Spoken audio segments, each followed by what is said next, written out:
Chris Payne from Euclid, Ohio, and you are listening to Barbecue Central. Let's go! We'll do it live. Okay. Well, do it live! I'll write it and we'll do it live! So to get that perfect barbecue, you use wood. Are you sure it's safe? Whatever. We put the lighter fluid on, strike the match, and... Oh! Should we call the fire department? That might be a good idea.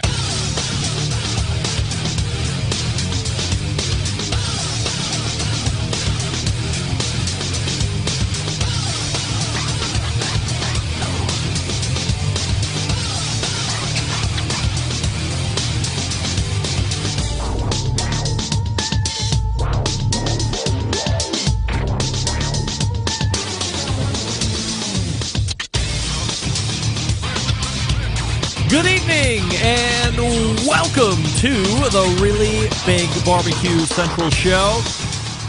This is a show that talks about all things important in the world of barbecue and grilling.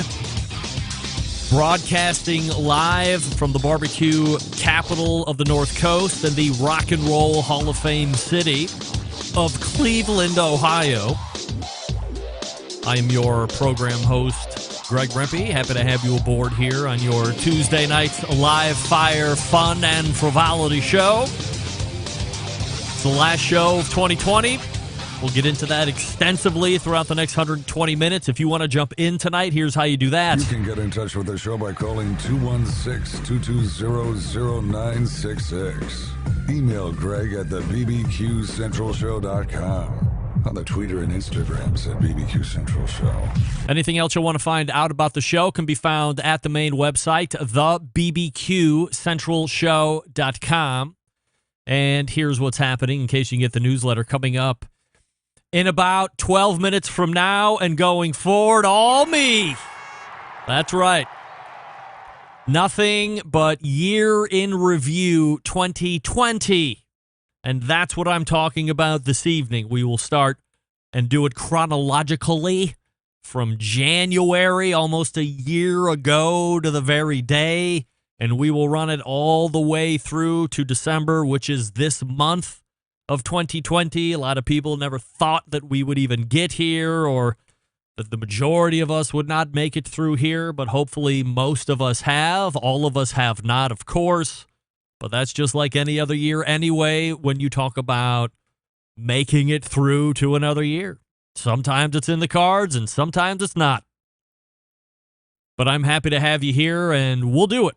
So, just to give you a quick setup on how it's going to run this evening, if you are tuning in for guests, if you don't look at the newsletter or you're not signed up, I don't know why you're not signed up. You can do that over at the main website, of course. But where you would typically find 2 or 3 or 4 guests in tune of a 120-minute show here on the Barbecue Central Show, that's not what we're doing here this evening. I will be giving you the lowdown on 2020, and that's it. I will be monologuing the entire way. I have very few sound clips because we did all the sound clipping last week when we voted for the 2020 Best Sound Clip of the Year, which we actually came to a consensus on, which I'm still pretty much shocked about. But nevertheless, we will be here to really take a look at the year in review as we set out. So let me ask this of you. If you're listening live, obviously podcasters can't do it, but you can do it through email after the fact if you want just to do it. But if you're listening to the show here live this evening and you are moved to call in and talk about whatever the best thing of the year was for you, a show related or just barbecue and grilling related, please lob a phone call in. The phone lines are open, as they say, 216-220-0966. It is not an 800 number, but these days you don't pay for long distance anyway. The phone plan that you're on should have nationwide long distance already included. If it's not, you should get a new phone plan quickly, like tomorrow. But I'll go ahead and assume that most of you have national long distance included in your phone plans. Just toss an old phone call into your pal here, Greg, and I'll pick up your phone call and you can give me your best moment of 2020 in the world of live fire or as it relates to this show. Would love to have you. Now, I don't want to have a conversation with you I want to go back and forth. I have an extensive agenda of 20 pages of the great things that I couldn't believe the amount of things I actually was able to come up with to do it, but it surprises me every year. So if you want to jump in and say, hey, Greg, this is Tim from Kansas, and I really love that blankety blank, or next year you should do this instead, or your show blows, or your show's great, go ahead, jump in. I will tell you this. If you call in, if the phone is ringing and then all of a sudden you hear me while you are technically ready to go onto the air, I have your line muted. But if you can hear the show on the phone, then know that you are in line. So be ready when I say, okay, caller, go ahead. I'm talking to you. You're the only one that is standing in line. I don't have 50 other phone lines. If you're lucky enough to get in, you hear the show, that means you're ready. You're in the queue. You're ready to go. I will come to you with a quick intro, and then you can jump on with your take and jump off, and we'll continue on with the show. Very easy. But do that. Phone ringing. Oh, I hear the show happening on the phone. We're ready to come to you pretty quick, so be ready. Don't ask me how I'm doing. I'm doing great. Doing great. Had a great Christmas. Planning on having a great new year, all that stuff. So we'll just get right into the call. No problem. Hopefully I haven't intimidated too many of you to be like, screw it, I'm not calling in. I was going to call in, but now I'm not going to call in. Don't do that. Sack up, launch a phone call to the show. Tell me what the best moment of the show was for you in 2020, or what your best Christmas gift was a week ago almost. Fun stuff. So, year in review, all show. That's what we have going on this evening.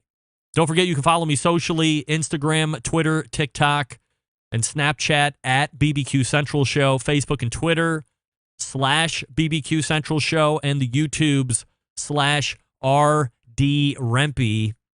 And those last three are video platforms that you can watch live or after the fact.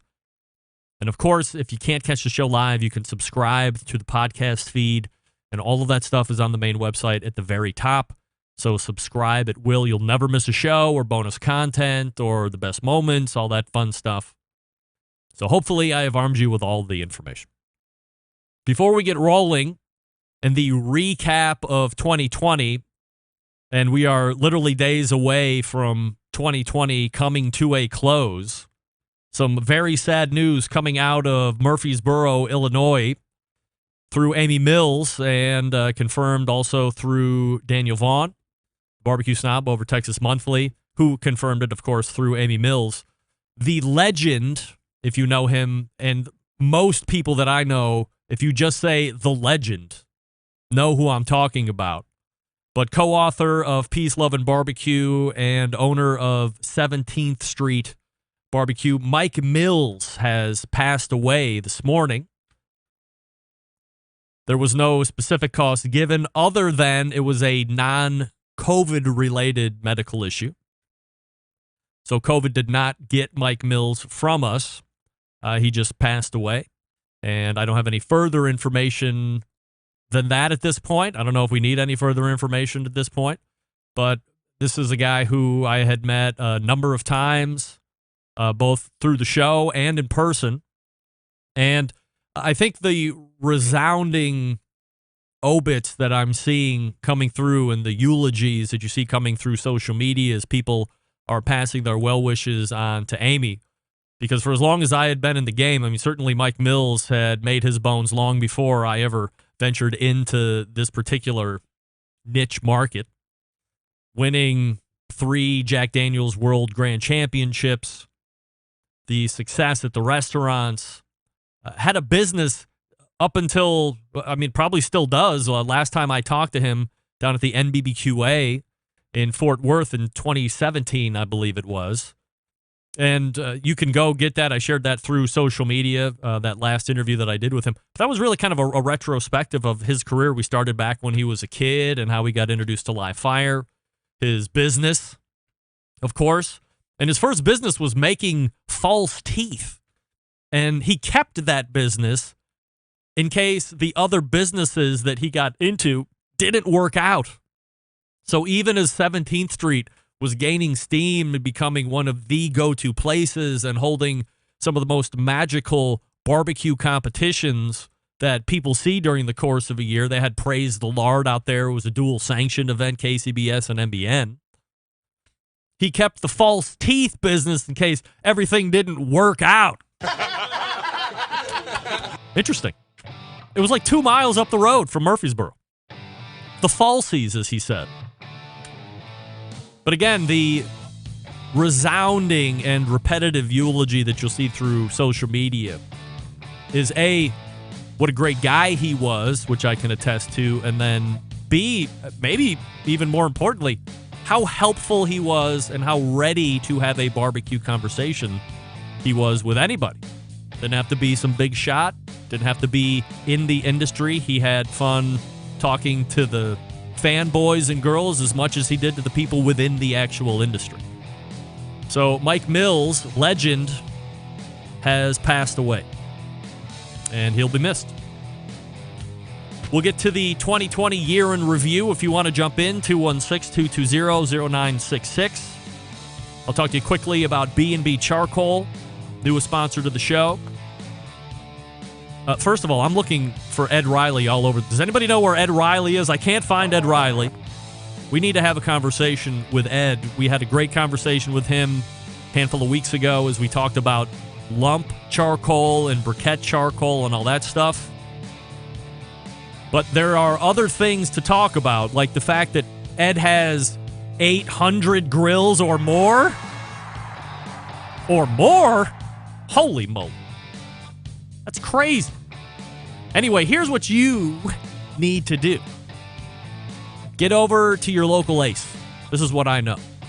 I have a couple right by me. I've made friends with the managers over there. I said, hey, I don't see B&B Charcoal on your shelves, but I know you have it available at the warehouse. So lob a phone call in. Give me some of that competition briquette stuff because I'm all about it.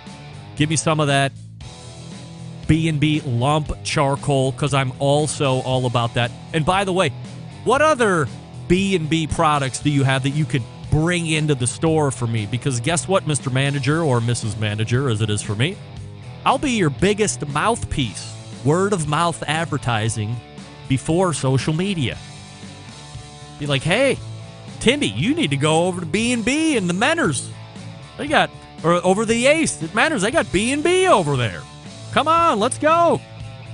bbcharcoal.com. That's BB, like Bravo, Bravo. bbcharcoal.com is the website. You can see all of the products that they have. And then, as I had mentioned, go to Ace, that's local to you, and you can jump in and take a look at what they have and see if it might be right for you. Who knows? bbcharcoal.com. All right, we're back with the 2020 year in review. We will get it started. Stick around. We'll be right back.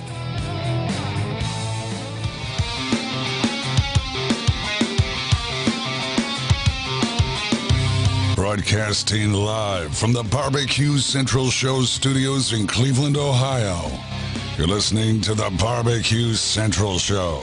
Once again, here's your host, Greg Rempe. Oh, can't believe I'm going to say this for the last time. This portion of the show is brought to you by Butcher BBQ, makers of award-winning injections, marinades, rubs, seasonings, barbecue sauces, grilling oils. All of Butcher Barbecue products have been tested on the competition circuit, as well as backyards worldwide. Be the pitmaster of your neighborhood and visit butcherbbq.com to stock up now. That's right. After a long run, Dave and I will be putting asleep to the partnership, but we wish him well. I believe there's going to be some new products coming out in 2021 through Butcher Barbecue, and we've already said that as those things happen, Dave will jump on the show, so we can certainly promote those. So we wish Dave nothing but the best here, and we'll continue to support him on the show no matter what. All right, so before we start, we'll just jump right to the phones. Caller, go ahead. This is Dino Dan from California. Oh, Dan, hold on a second. I think I have a connection issue. Can you stand by 1 second, Dan? Yes. Stand by.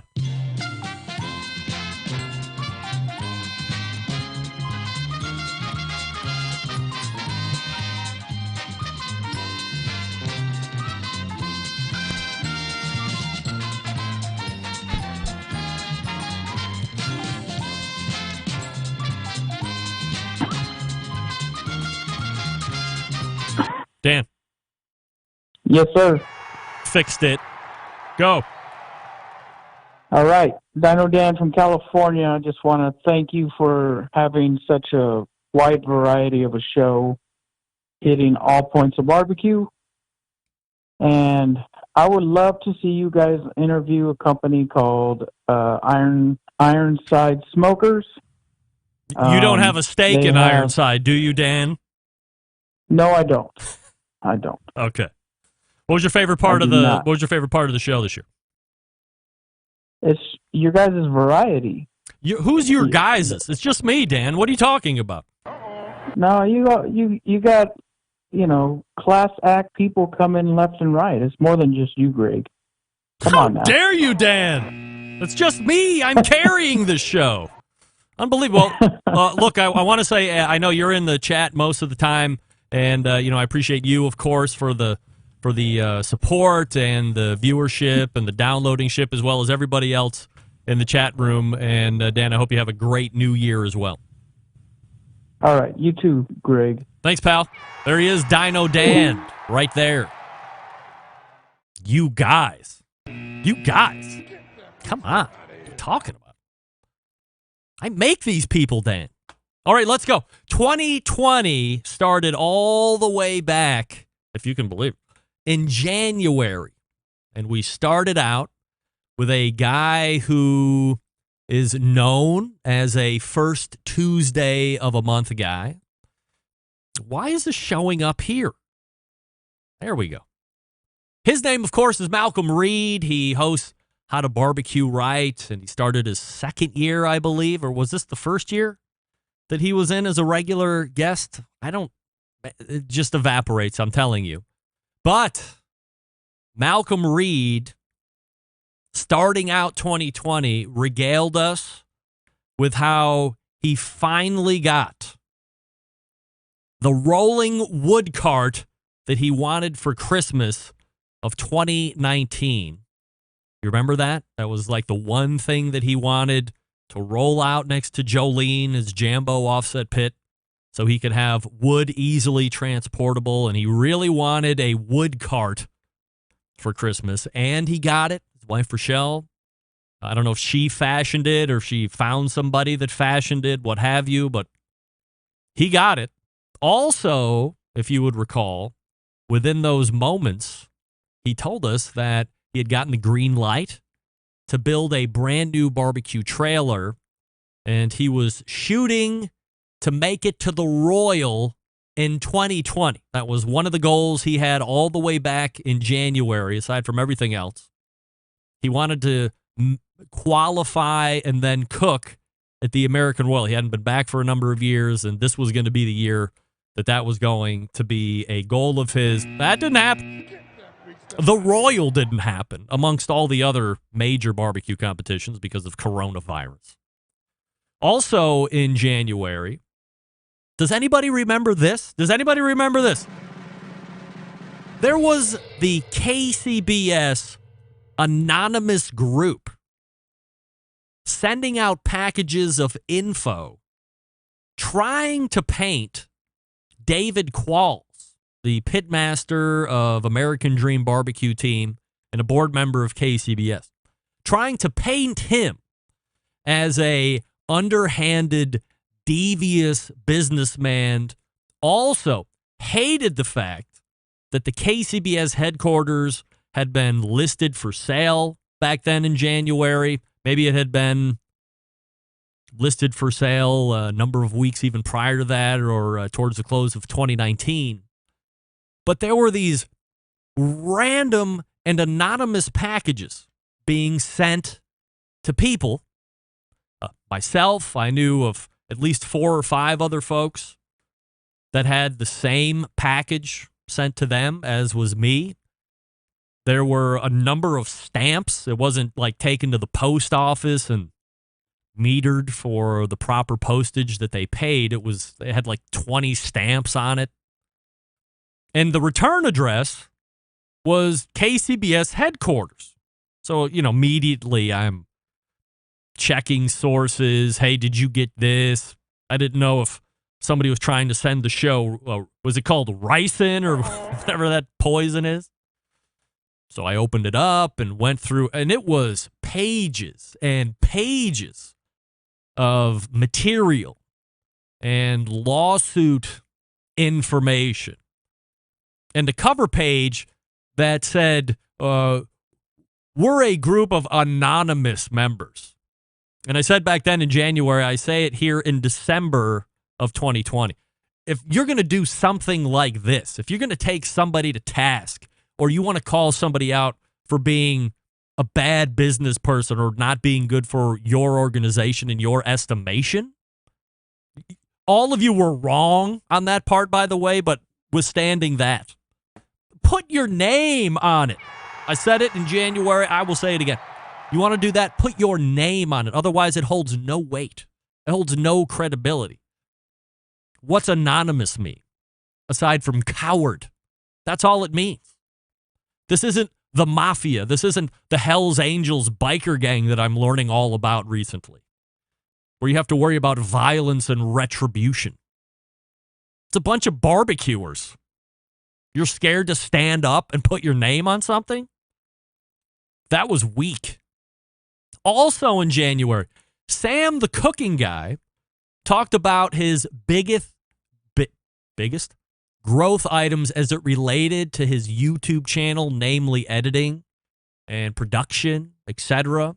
Also talked about how luck or overnight success seems to be easily attributed to things nowadays, but no one cares to see the whole process that one went through and the hard work that one put in to gain that overnight success.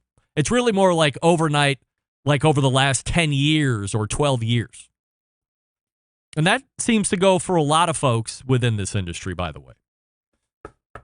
Diane Me is weighing in. Favorite show segment was your in-depth interview with Meathead when he delved into his youth and had all kinds of interesting stories about Florida. He could have filled up several hours with interesting stories. No doubt about that. I'm sorry, Diane. I didn't send your message properly. There it is.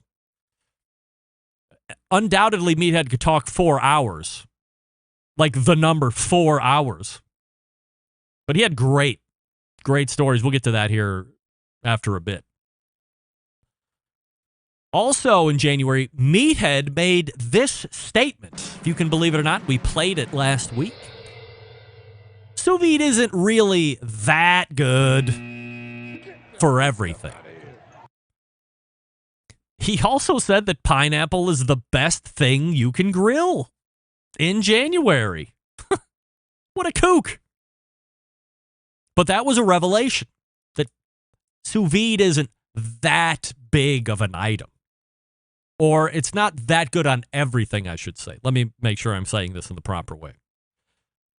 For instance, he said doing sous vide steak is really not that good whatsoever. And I'm like, it seems to me that the only reason I do sous vide is for the steaks. Now, maybe I'm doing it for a different reason than some of the other folks. I do it because maybe there are some other things that I'm also going to be cooking for dinner. And I want to make sure the steak's at the right temperature. And I don't want to have to be concerned about it in conjunction with cooking other items that might need my attention more. So the sous vide helps me get it right to where it needs to be. It's not going to overcook, obviously. And then I can take 4 minutes out of my life. Because usually if I'm sous videing, they're big, thick steaks like I had over the course of the week. By the way, shout out to Jason Kaplan for those Snake River Farm cowboy ribeyes. They were like 3 pounds a piece. They were delicious. But that's my wheelhouse of sous vide right there. I wasn't going to mess around on the grill because if I lose track of it for some reason, even if I have a thermometer in it, it could run past. And I don't want to do that. I don't want to ruin it. It's not going to ruin in sous vide. It will stay right at 135 where I have it for 4 and 10 and 3 days if I want. Doesn't matter. And then fire up the grill real hot, a couple minutes on each side to build that Maillard reaction. Get a nice sear to lock in the juices, of course. That's what we do when we sear. We lock in the juice. And away we go. Amongst the other stuff that I was cooking. But that's why I do it. I do it for exactly the reason the meathead says it's really not good for everything. The steak. Oh, well. Smithfield also revealed in January who the winners of their Smithfield Grant program were.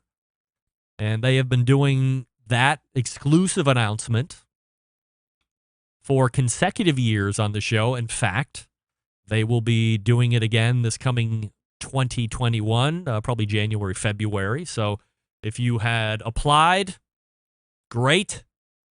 Hopefully, we'll be calling your name over the next month or two whenever we nail down Laura Paul to do that announcement segment.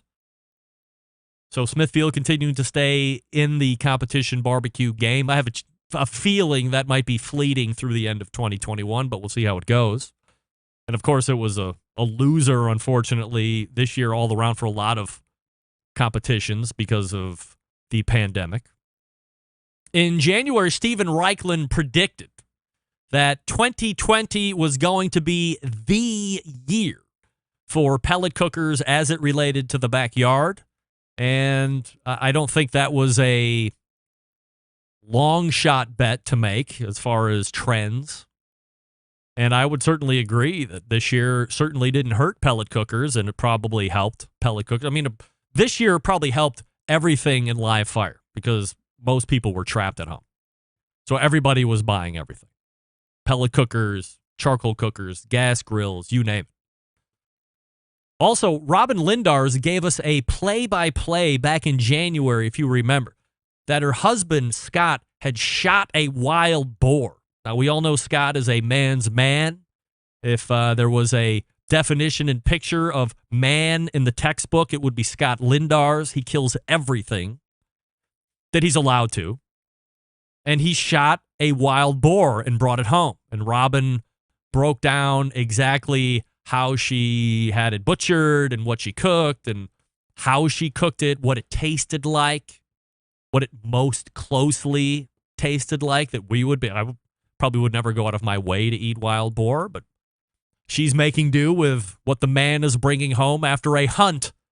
And she told us about wild boar in January. Also, I broke down how I found David Lee, the really big voice guy. Do you remember David Lee, the guy that does like this stuff? You can get in touch with the show by that guy with the voice right there. 2200. I found him on Google, right? I Googled Westwood One voiceover and found his website. I broke that all down in January. You should go back and listen to that. It's pretty funny.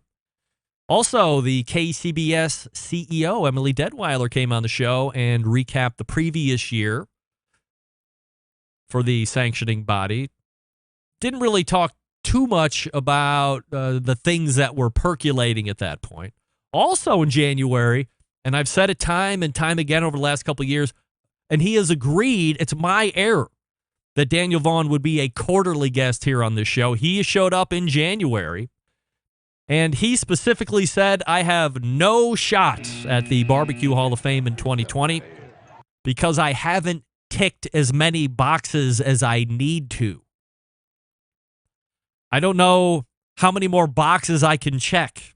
I talk to everybody that's anybody. I promote. I break news. I spread lies and salacious rumor. I entertain. I tell jokes. What am I, funny? Like I make you laugh funny? I don't know what that means.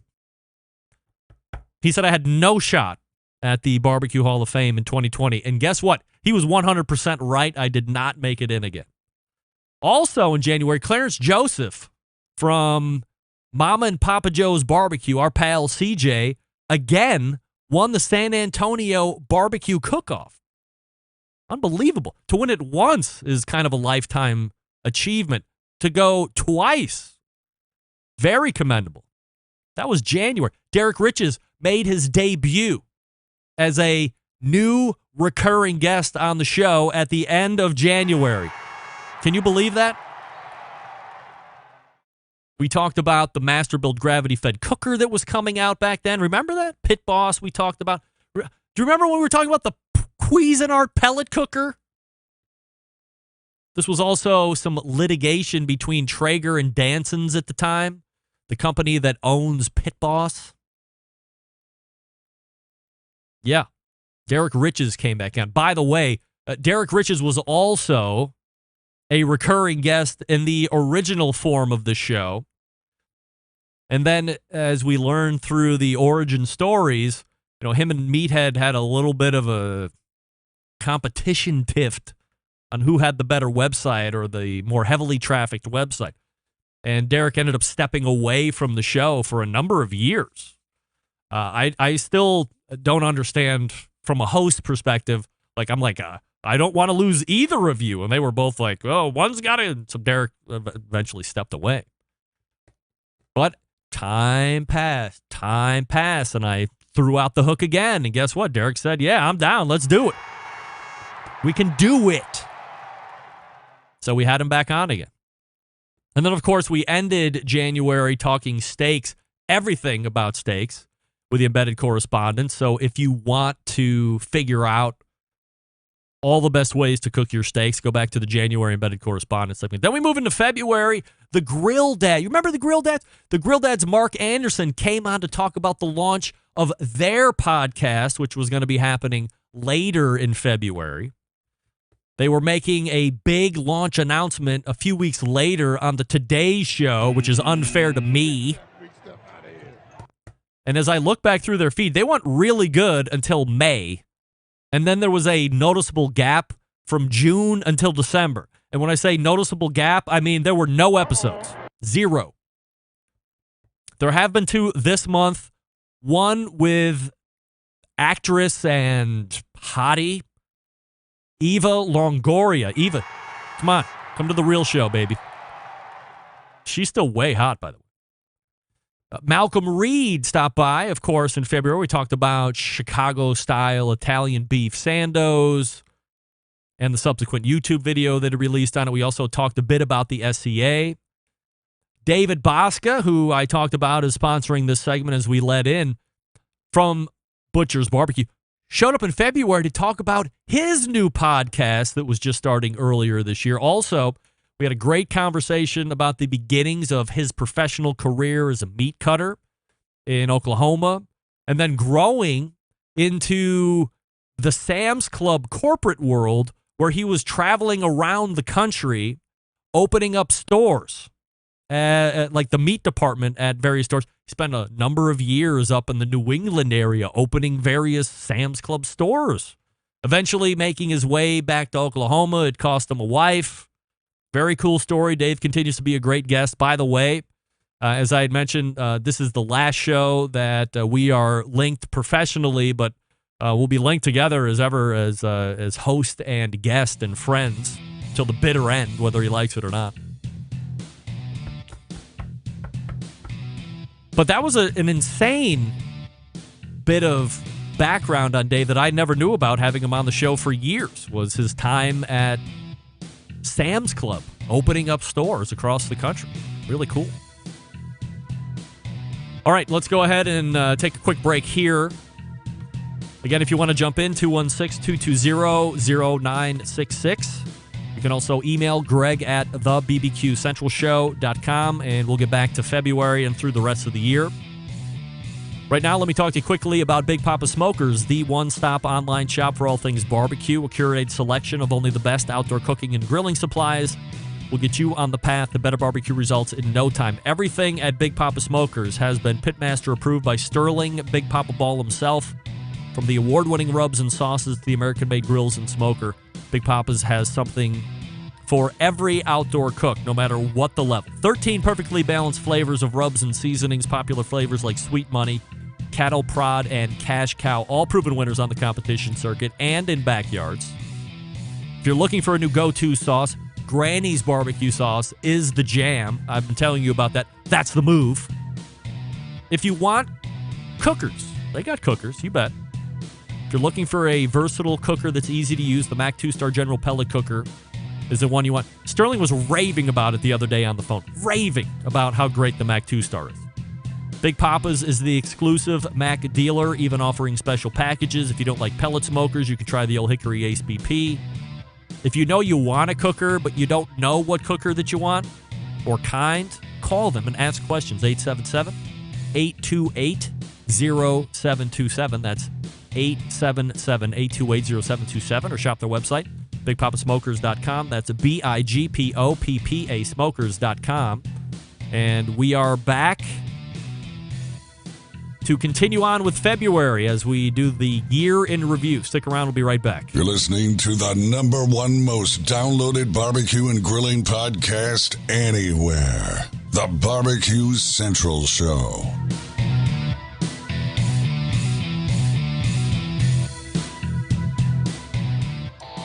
Howard Stern, Jim Rome, Dan Patrick, and Greg Rempe. The Mountain Rushmore of talk show entertainment.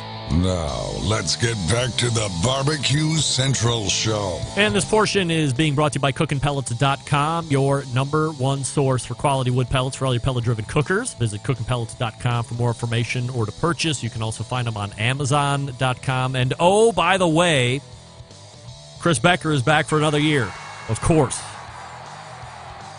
So we're looking forward to chatting it up with CB through various points of 2021 as we continue on with the year in review of 2020. Smokin' Joe's Barbecue Pit says, rest your steaks. Scott David Rittenbaugh says, your rant on Meathead's nomination of you for the Barbecue Hall of Fame was pretty epic. I agree with that. That was very funny. The 514 Studio, did you ever find St. Elmo's whiskey you were looking for, Greg? I did not, because I do not live in Indianapolis, which is evidently the only place you can get it. Not that I'm going to drink it, but it would be nice to have. Caller, go ahead. You're on the air. Hold on. Sorry, I have you muted. Caller, go ahead. Your name? It's Alan in Baltimore. Alan in Baltimore. All right. How about those Ravens? Go ahead. Well, I'm a listener since 2011, and first off, I just want to thank you for everything you do. For 9 years, for me, you provided incredible entertainment and knowledge, and I want to thank you for everything you do. I don't think you get thanked enough. Thank you, Alan. I appreciate that. Okay. In my time of listening to you, I've noticed a couple things throughout the years, so I had some questions to kind of rapid fire at you. So the first is it seems to me you're doing less bits. In the past, you would stir it up, or you had these kind of comical things you would do at times, and they were hilarious. And I don't see you doing them as much as now as you used to. Do you agree with that? And what are your thoughts? Well, I think that's it's certainly not conscious on me to do bits or to not do bits. I think sometimes I get a thought, and then I have some other people that are involved in that I need to correspond with, and then we need to write it out. Like doing a bit, I'll get to the end of February here where Barbecue Smokey makes an appearance. Maybe you're talking about a Barbecue Smokey type of a thing. No, in the past, I'm sorry to cut you off, but in the past you were telling us a story, or maybe you came up with a video you saw on YouTube. There was that guy who was doing the fireball. Remember that a couple years ago? Catfish Cooley. How can you forget that guy? He's my favorite. Yes, yeah, sir. so I'm just saying there were some things, and it goes back before that, but there's some things that you have done that would have me rolling. I would watch them a couple times, and not that you're not funny now. I'm just saying I just thought that in the past there seemed to be more bits in the show, so I just wanted to mention that to you. Yeah, well, I appreciate that. Did you have a favorite part of 2020? I do, but I want to get to that in a moment. Okay. Second question I have for you is, in past years, this was probably 2011, 2015, you used to do a lot of giveaways. And I think manufacturers were giving you products, and we would do the first email in would win them, and then you went to some call-ins and made a game of it. Did that all dry up, or what happened with that? I think I just kind of stopped doing it. I mean, I could certainly go to the businesses and see if anybody was looking to do some recurring giveaways, but to be honest, it just, I'm trying to squeeze as much into the show as I can, and if that took 2 minutes or 3 minutes to run through, it was 3 minutes that I wasn't getting back, and then you times it by 3 or 4 giveaways a show, and then I'm already out 15 minutes of time that I'm trying to get content in. So, that's probably, if I'm kind of thinking about it out loud, that's more along the lines of what happened. But I have been thinking about doing a little bit more into the giveaway stuff too. So stay tuned for that in 2021. That sounds great. I won a couple of those, and I was really, I don't know, my barbecue game was advanced by some of the sauces and stuff that I won. So I really appreciate all of that. Yes. All right. To what you just said about Meathead, I think, I guess it was last week's show when you guys were going over the best bits. I think that you all have missed the boat in terms of the best times, the best guests last year. All right. I really think a case came down to Meathead. 2 things. Number one, the pineapple comment, obvious. But what I haven't heard you say at all is how Meathead delivered that pineapple comment. Not only did he say about the whole pineapple line, yes, but he was so passionate about it. He actually mouthed the way he pronounced pineapple. It was just insane. So I'm just saying that was absolutely hilarious. I probably listened to that, went back and listened to it a half a dozen times. It was one of the most surreal, bizarre, kooky things, and I love every second of it. Yes. So that, to me, just that line and how he mouthed it, he was 110% in on that line, and it was completely nuts. The second thing is that Meathead, you seem to not really pay a lot of attention to about the covering issue, which the grill covering issue, which, by the way, you handled incredibly well. Thank you.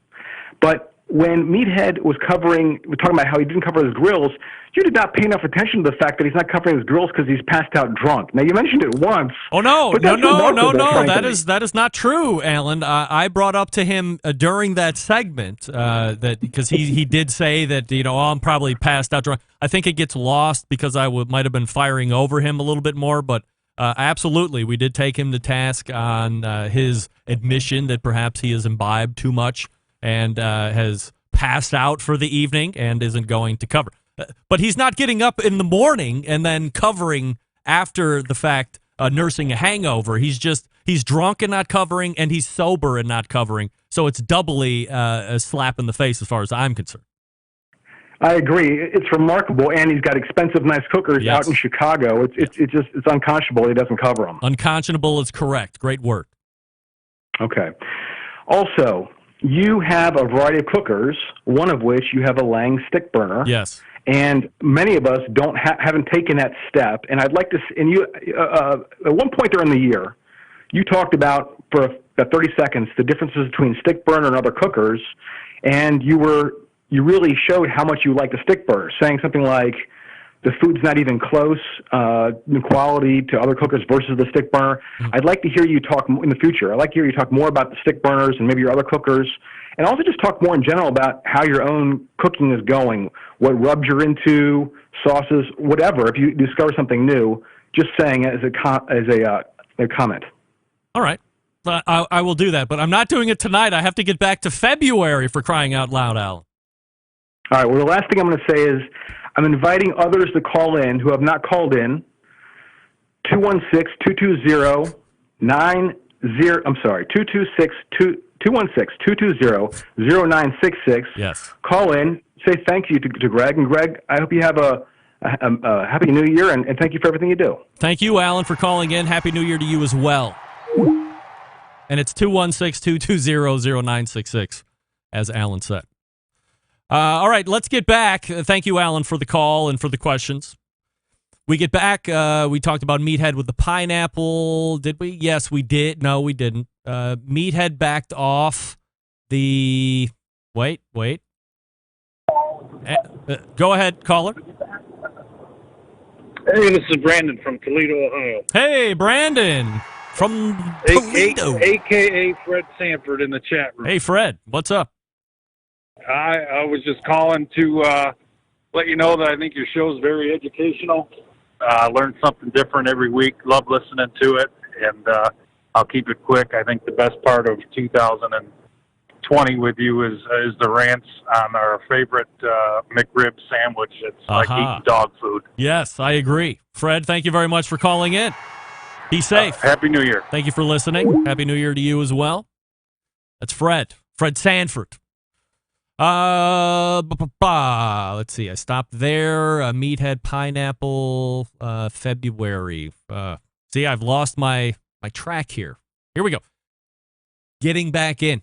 In February, Kevin Green from the butcher shop came on to talk about how he got into the butcher business. It was not his original trade. He bought someone else's butcher shop business. It was going bad from a financial standpoint. He stepped in, realized there might be an opportunity, and bought it. We also talked about how he has grown that into one of the best butcher shops in the country. By the way, still no website. Got a call. Best way to get the lowdown on what he's got. Got a call. Steven Reichlin and I talked about his new vegetable grilling cookbook he was working on at that point. We also talked about cold smoking and making your own Canadian bacon at home. Then Robin came back on and she talked about her trip to the shed for the SCA contest and the Bloody Mary contest that led to the rant that we played last week when Malcolm Reed was my guest, who was also down at that SCA event in this past February. First timer to the show, Andrew Koster from Danson's made his first appearance. He's the quality control manager. We talked about Pit Boss a lot. We also talked about Country Smokers and Louisiana Grills. Danson's is the parent company for Pit Boss, Country Smokers, and Louisiana Grills.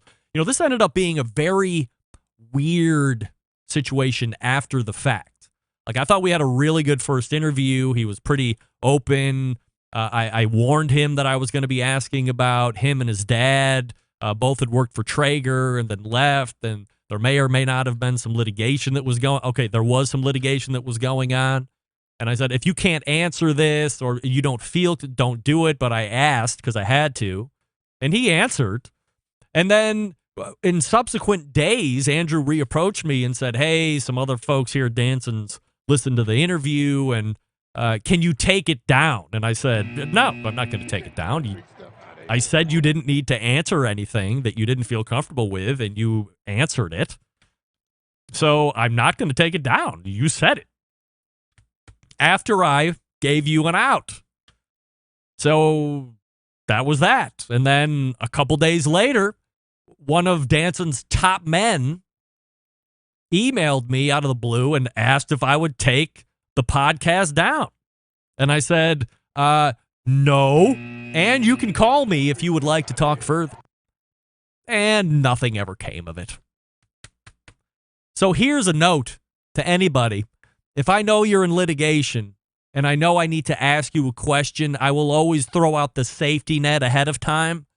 But if you bypass the net and then think better of it later, unless you're going to pay me, because I have sponsors that are sponsoring segments, unless you're going to pay me to take it down, I'm not taking it down, okay?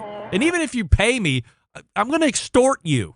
I'm saying that live right now. I will gouge you to take down that content because people want the content. And for me to erase 30 minutes, that's not something I'm going to do because you ask me. You talked about it right here on the show.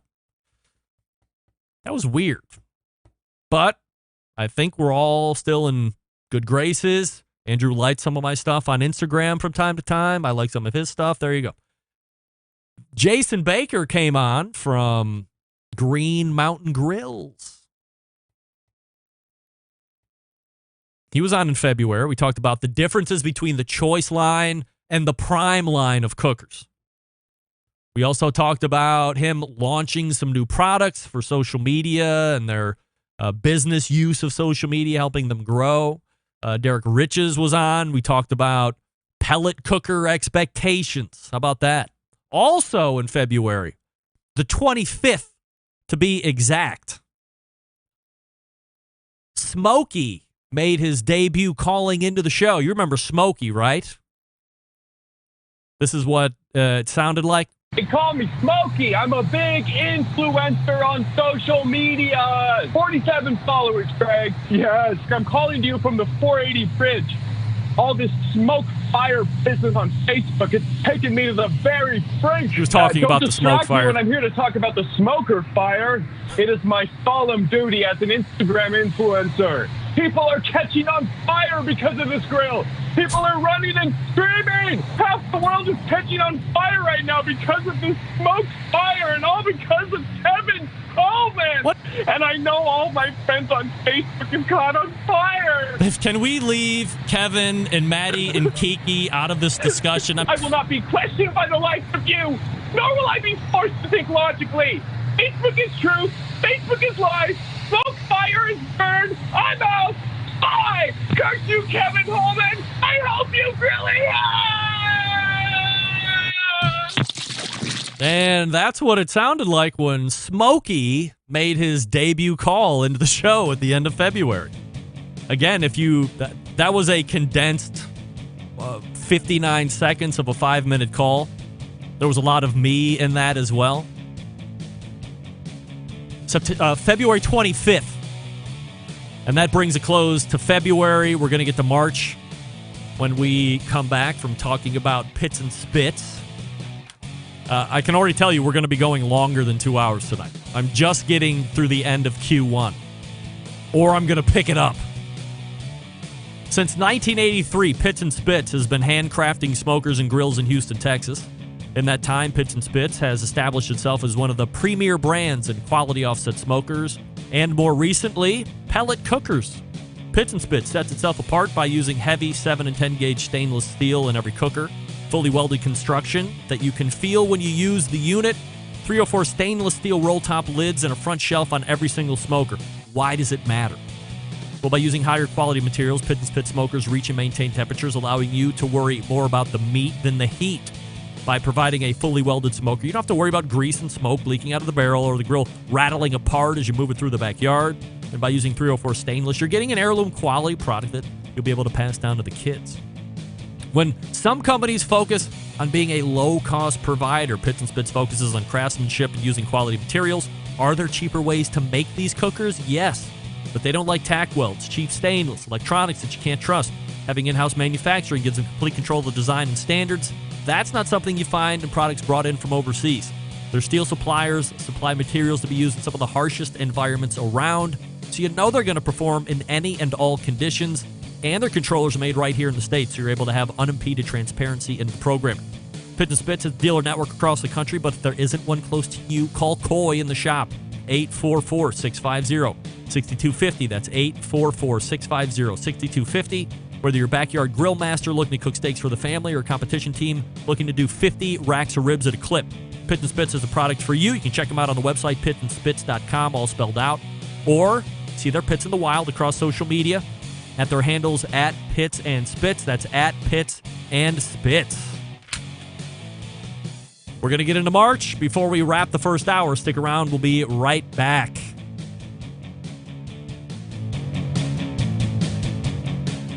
Continuing to produce incredibly mediocre content in an exceptionally professional way. You're listening and watching the Barbecue Central Show. Once again, here's your host, Greg Rempe. Hey, that's right. This portion of the show being brought to you by Fireboard 2. Fireboard 2 Dry, Fireboard 2 Pro. Monitor up to 6 different temperatures simultaneously. Connect to Wi-Fi for cloud-based monitoring or connect via Bluetooth. And if you have Alexa or the Google Assistant at home, you're in luck because Fireboard is fully integrated with both. Find out more by visiting fireboard.com or call 816-945-2232. All right, moving on to March. Ray Lampe.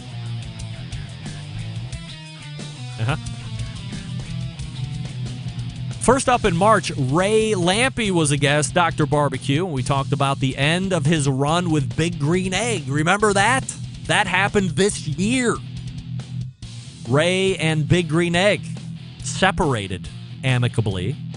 We also talked about his new partnership that he formed with Turkey Federation. Later in the year, he also formed to be a spokesperson with Dizzy Pig, which he is still doing. We also talked about what was going on with the restaurant at the time. This is just the beginning of March. The aforementioned Kevin Coleman from Weber came on in the second hour of the March 3rd show, and I peppered him with smoke fire questions. He also promised, by the way, if you go back, nobody else has mentioned this. I have never mentioned this up until this very point. Just because as I'm giving out dates, you might go back through, listen, and then ask me about it. But I had warned him up front that this was going to be potentially uncomfortable and asking the hard questions on all of this. And I said, he's like, well, those weren't very hard questions. I said, okay, here's the hard question. When am I getting one? He said, you'll have one in your hands by mid-March. By the way, we are at the bitter end of December. I have 0 smoke fires in the backyard. We were also weeks away from a Corona shutdown. I continue to ask, is that the best thing that happened to smoke fire? Corona. Also in March, Barbecue Smokey called back in to the show. That's right. And, this is going to be difficult. I got the time. All right, we'll just wait.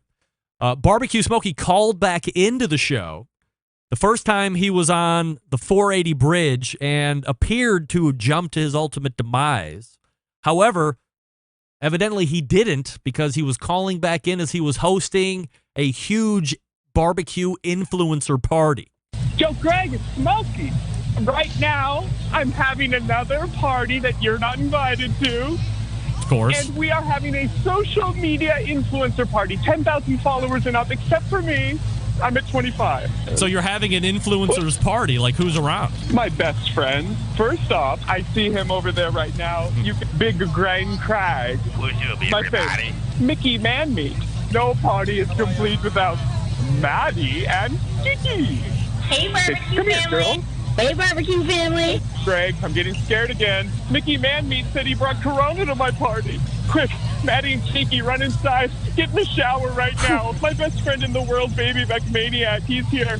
Go over there right now and get close to that smoke fire and stay warm. What's going on? My best friend, Baby Beck Maniac's head is on fire. He's just like Ghost Rider. He's running around the party. You know it, Greg. What? I see a bridge. I'm out. Kevin Coleman, what have you done? I've gone by! Once again, jumping off of a bridge. Barbecue Smokey and bridges. Worrisome. Like, really troubling. He's around that many bridges. One of my original barbecue man crushes came back on the show in March. That was Andy Husbands, and we talked about his brand new barbecue book. He also took me to task on a few items as well and questioned my thought process. Andy, always a delight to have on the show, especially from a hostings perspective. The Barbecue Guru also introduced 2 new pit temperature controllers this year, the DynaQ and the UltraQ.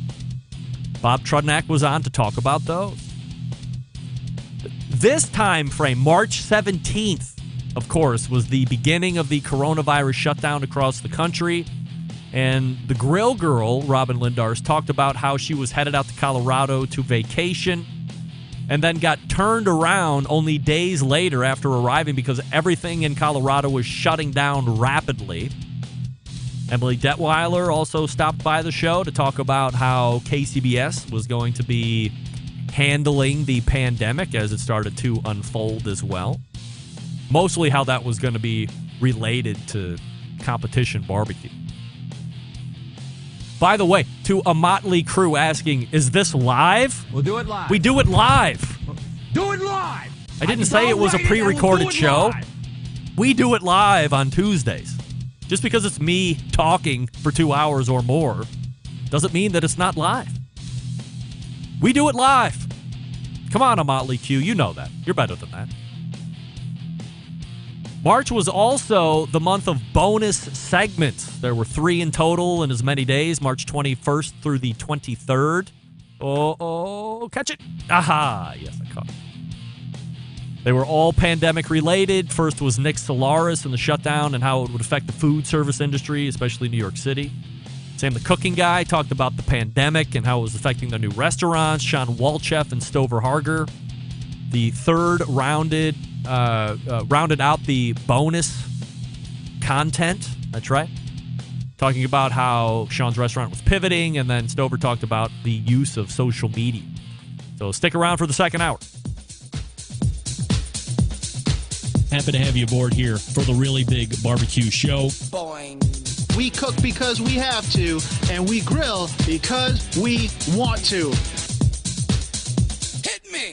Fine, how's it going? You have a great show. I'm a big fan. Boing. So what seems to be the problem here? This man looks like he's dead, and he's in the crackle. Charbono! It's all about the charbono, dude! Succulent fish. What? He ate 2 feet for wieners. So listen, Lavernius, shut your face. I'm shaking like a dog shit peach seeds. We have top men working on it right now. Top men. All right, welcome back to the Barbecue Central Show. It's the year in review. We're just going to get right into it. Che Conant. Good evening, Greg. Was just curious what kind of dollar amount would be looking to get a shout out on your show. How about a care package? I'm putting one together for you as I'm typing this, and we'll get it sent your way. Let me know about the shout out / sponsor would cost us. What are you talking about, Che? What are you selling? I'll tell everybody about it right now. Buy Che stuff. I hope I'm saying your first name right. Is it Che? C-H-E? I'm guessing Che. Just tell me what you're selling. Give me a website. I'll tell somebody. Everybody's looking for some new stuff. Now, if you want to advertise on the show, that's going to cost you some money, buddy. That's right. Uh-oh. Yes, all right, John. That's it. That's enough. So, as I look back at this year, 2020 was the bonus content for the show as well. Like, this was the year of bonus content. Never before have I had so much bonus content. So I think I would like to continue that prospect in 2021, having many more bonus content segments. But I guess it's got to make sense. We had a number of them here in 2020. Closing out March, Fireboard rolled out some of the new updates to their app, user interface, and both Ted Conrad and then subsequently Derek Riches recounted being at that last trade show in the country, basically, down at the HPBA in New Orleans, and how that seemed to deplete quickly as the week continued on. I think it started on a Tuesday, and all of a sudden by Thursday or Friday, it was like ghost town. Also, the first round of the American Idol Barbecue Central Show edition made its appearance in March. How many days in March? I'm talking to my friends. Also, a longtime friend of the show, Chad Ward from Traeger Grills, stopped by to catch up on the barbecue industry, barbecue on television or lack thereof it, and more. What a career he's having, too. By the way, congratulations to Chad. Hooking up with the likes of Stone Cold Steve Austin and Joe Rogan. Best pals with Dan Patrick. Maybe other names that I can't think of that are really popular. Good for you, Chad. See you in 2021. Continued success. Happy New Year to you. We move into April of 2020. Sean from the Smoke Sheet came on to update the status of New York City and their barbecue scene amidst the pandemic. Mike Lang from Another Pint Please was the guest in April. We talked about the fabulous dish that he was working so feverishly on. Grilled calzones. Delish. By the way, I love Mike Lang, and shame on me for not having him on more frequently, at least as a quarterly guest. He could probably be monthly. He's very active. He's very knowledgeable from a host standpoint. He's a great guest. He has the right equipment in his house to sound good. Hits the marks, doesn't talk too long. I mean, there's nothing about Mike Lang that I don't like. I love everything about him. So I will try to remedy that in 2021 by having him on more, especially because he's pretty much 100% backyard focused, which is really more what the show has taken on, is backyard focus. We mix in a little competition here and there, but backyard focus. April was also the month of Sam the Cooking Guy blasting rails. That's right. That was played last week, as you remember. It was also the month where Meathead said that resting your meat after grilling/cooking is a bit overrated, and there's no real benefit of doing it for any extended period of time. Basically taking it off the cooker, putting it on the table, cobbling together whatever side dishes that you're going to have, and then just have at it. Meathead's continuing thought is people want to eat a hot steak. They don't want to eat a lukewarm steak. And if you let it hang out for 10 or 15 minutes, ultimately you're going to be eating lukewarm steak. And the people will sop up the juice that runs out anyway and put it in their mouth, and away you go. First-timers to the show, I should say, John and John McLemore, or John and J2, came on to talk about their Masterbuilt gravity feed cooker that was really a hot item back then. I had mentioned that a little earlier. I had just started a new video streaming program, had some bottlenecking issues with my CPU before that thing blew up, which we'll get to here in a second. It wasn't a great segment, but it was good enough. And the McLemores, they like to talk. They like to talk a lot. That's right. And the one thing that really stuck with me through that interview that I really appreciate is I did ask the question about manufacturing offshore. I mean, they don't manufacture anything here in the States. And he said it. John Sr. said it. The one thing that he answered honestly was that, hey, we take everything offshore. We want to remain at a price point that everybody can get at. We want to offer as good of technology that we can pack in here, but we have to manufacture overseas, and we ship it all in. We warehouse it in here, and then we ship it out to the dealers and, stores, big boxes, blah, blah, blah. But I think if you look back, Masterbuilt gravity feed cooker was one of the hotter items of 2020, and we talked about that with John and John. Dr. Barbecue came back on the show in April, and we talked about him being added to the Barbecue Hall of Fame's names committee.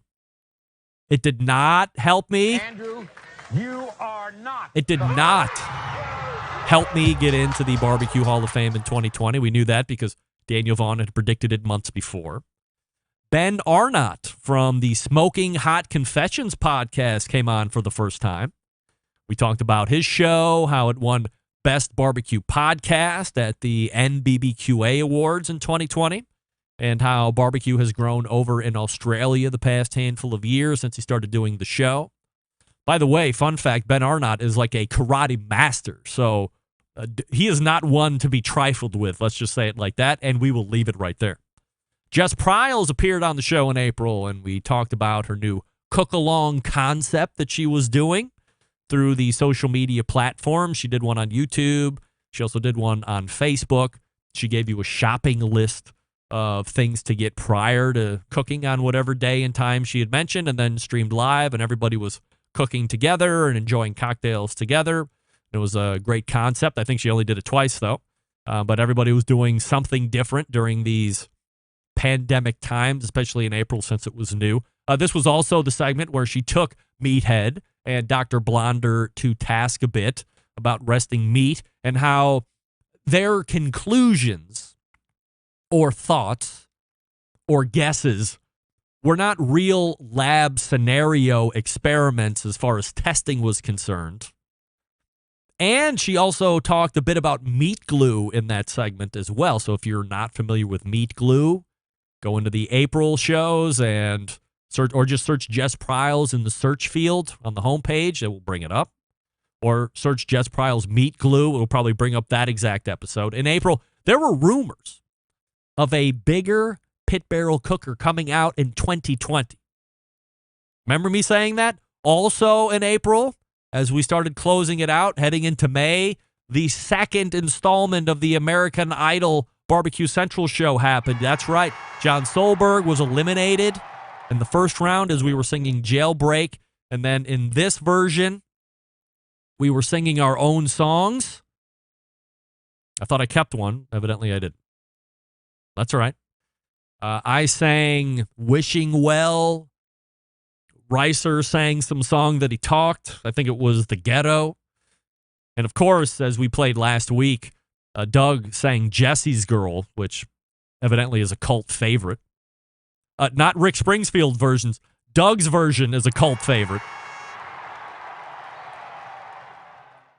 So we were heavy into the whole deal there with American Idol Barbecue Central Show Edition. Then we move into May, saw a bonus content segment with Kevin Green from the Butcher Shop in Pensacola. Because remember this, in May, we were talking about meat shortages. We were going to be running out of meat. There was going to be no meat at the grocery store. There's no meat at the big box stores. Everyone was worried back then. There didn't end up being a shortage per se. There was just not enough people to process the meat that needed to be processed. Corona infections were on the rise, especially in these meat processing plants. So if you were slaughtering 50 head of whatever it is that you were slaughtering that day, and you could only do 20, 30 were stacking up every day. You couldn't process it all. The meat shortage. Remember the meat shortage of 2020? That happened in May. Let me talk to you quickly about Southside Market and Barbecue before we get back to May. Established in 1882, Southside Market and Barbecue, the oldest barbecue joint in Texas. They've been owned and operated by the same family for 3 generations. Offering premium Central Texas barbecue products, slow smoked over real wood, shipping, distributing, and manufacturing sausages for companies across the U.S. From food trucks to multi-chain restaurants, Southside Sausage can be on your menu as well. Rusty, you're opening a food truck? Southside Sausage can be on your menu when you open, when you're ready. A trusted partner with a focus on quality and authenticity. Wholesale options are available, shipping nationwide through FedEx or food service distribution like Cisco, U.S. Foods, or Martin Foods. Co-packaging capable from research and development to package completion. They can follow your recipes or help you develop something brand new. Private label opportunities are also available. How exciting is that? Visit SouthsideMarket.com for more information. When you're there, piling up the shopping cart, you can get 10% off your entire order each and every time you visit SouthsideMarket.com when you use promo code BBQ Central. All one word and lowercase, no spaces, BBQ Central. 10% off your entire order. We are back with the year in review. Continuing on. Stick around, we'll be right back. You're listening to the #1 most downloaded barbecue and grilling podcast anywhere. The BBQ Central Show.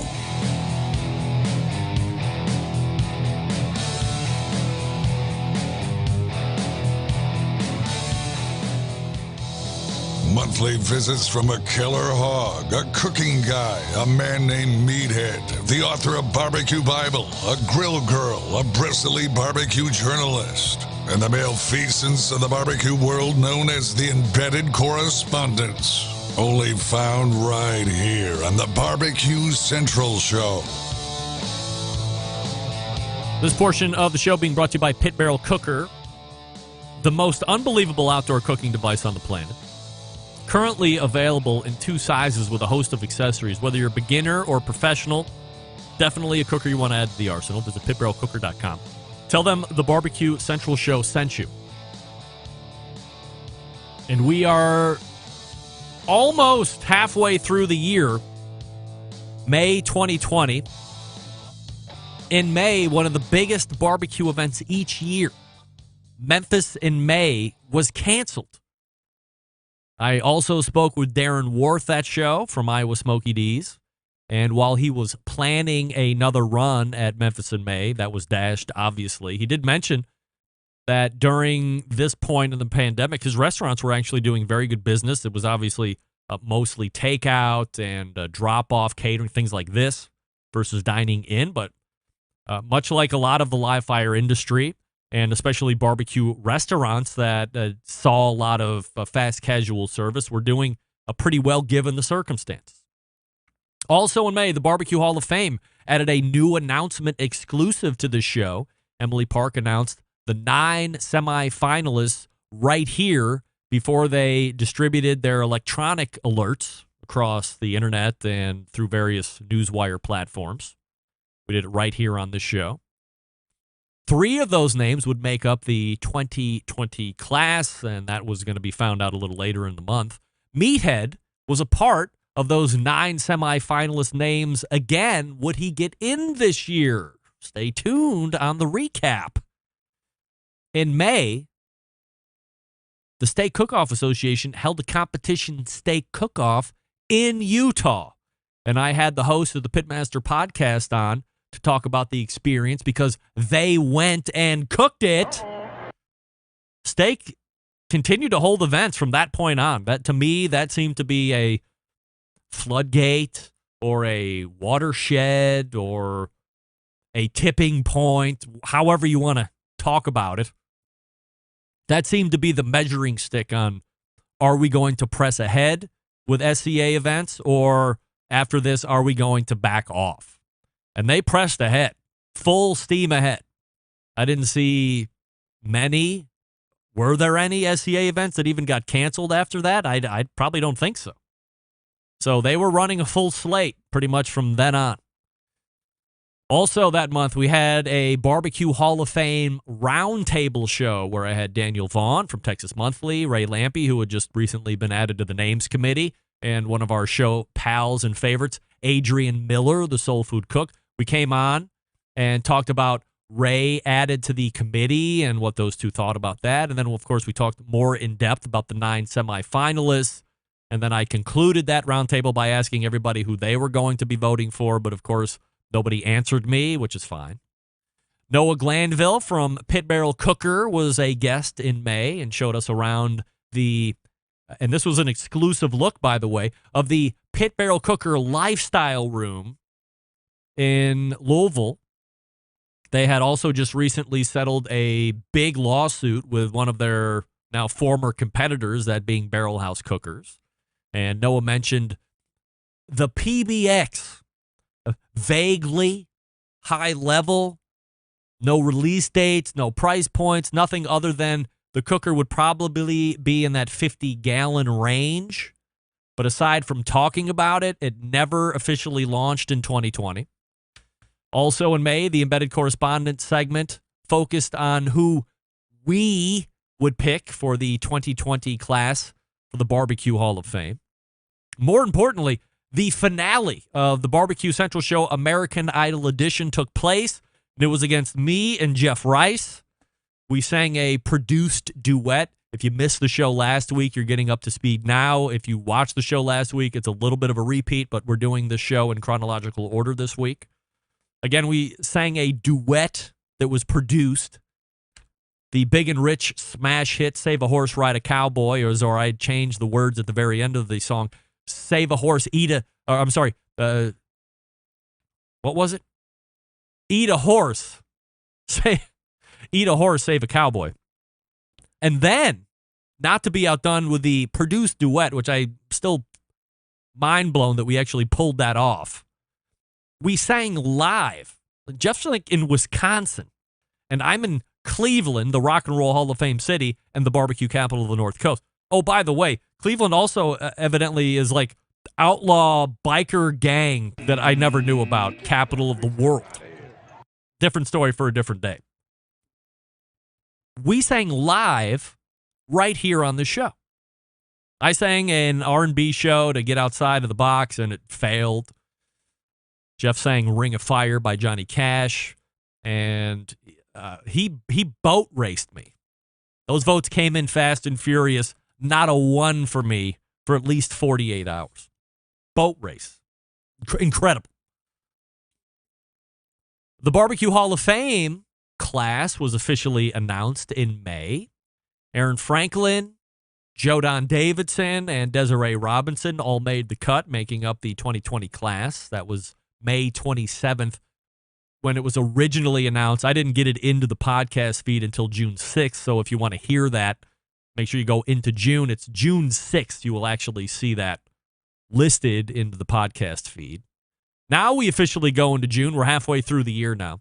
Aaron Franklin came on to talk about his newly minted status as Barbecue Hall of Famer, although he didn't realize that he was even in the running again this year until I had texted him minutes before the names were going to be revealed, saying, hey, if you're on, can I call you for immediate reaction? And he said, hey, neat. If I'm around and I'm available, I'll definitely take that call. We also talked about how his business was doing through the pandemic at that point. Never landed Joe Don Davidson for an interview, unfortunately. I also tried to line up Desiree Robinson from Cozy Corner Barbecue in Tennessee, and I had it lined up. But there ended up being a miscommunication over time zone differences, and I ended up speaking with Desiree's daughter, Val Bradley, instead. Now, why that might sound like a bit of a anticlimactic conversation, it ended up being quite a delightful, fun-filled conversation, perhaps even better in a certain degree because Val was well entrenched into the whole Cozy Corner restaurant, working there, now obviously full-time, being high-level there, having kids, her kids that are working there, many generations running through there. So to get her perspective on her mom and the work that she had put in and into the restaurant after the husband passed away and now getting into the Barbecue Hall of Fame, that was a pretty unique conversation. That was June 2nd in the feed. If you want to go back and check that out, it was really cool. The beginning of June also revealed the winner of the 3-month-long American Idol Barbecue Central Show edition. And while I had hoped to win the whole thing, unfortunately, it did not turn out in my favor. As I had mentioned a couple minutes ago, Jeff Rice from Dead Broke Barbecue took me to task. And I expect him, Jeff, this is a call out, I expect you to defend your title in 2021. So when the invitations go out, don't hit the spam label on me. You have to defend the title. Also in June, Sam the cooking guy and I got into it when I told him he should have ordered an initial run of 500,000 knives so he would have had plenty in stock instead of running out as he did very quickly.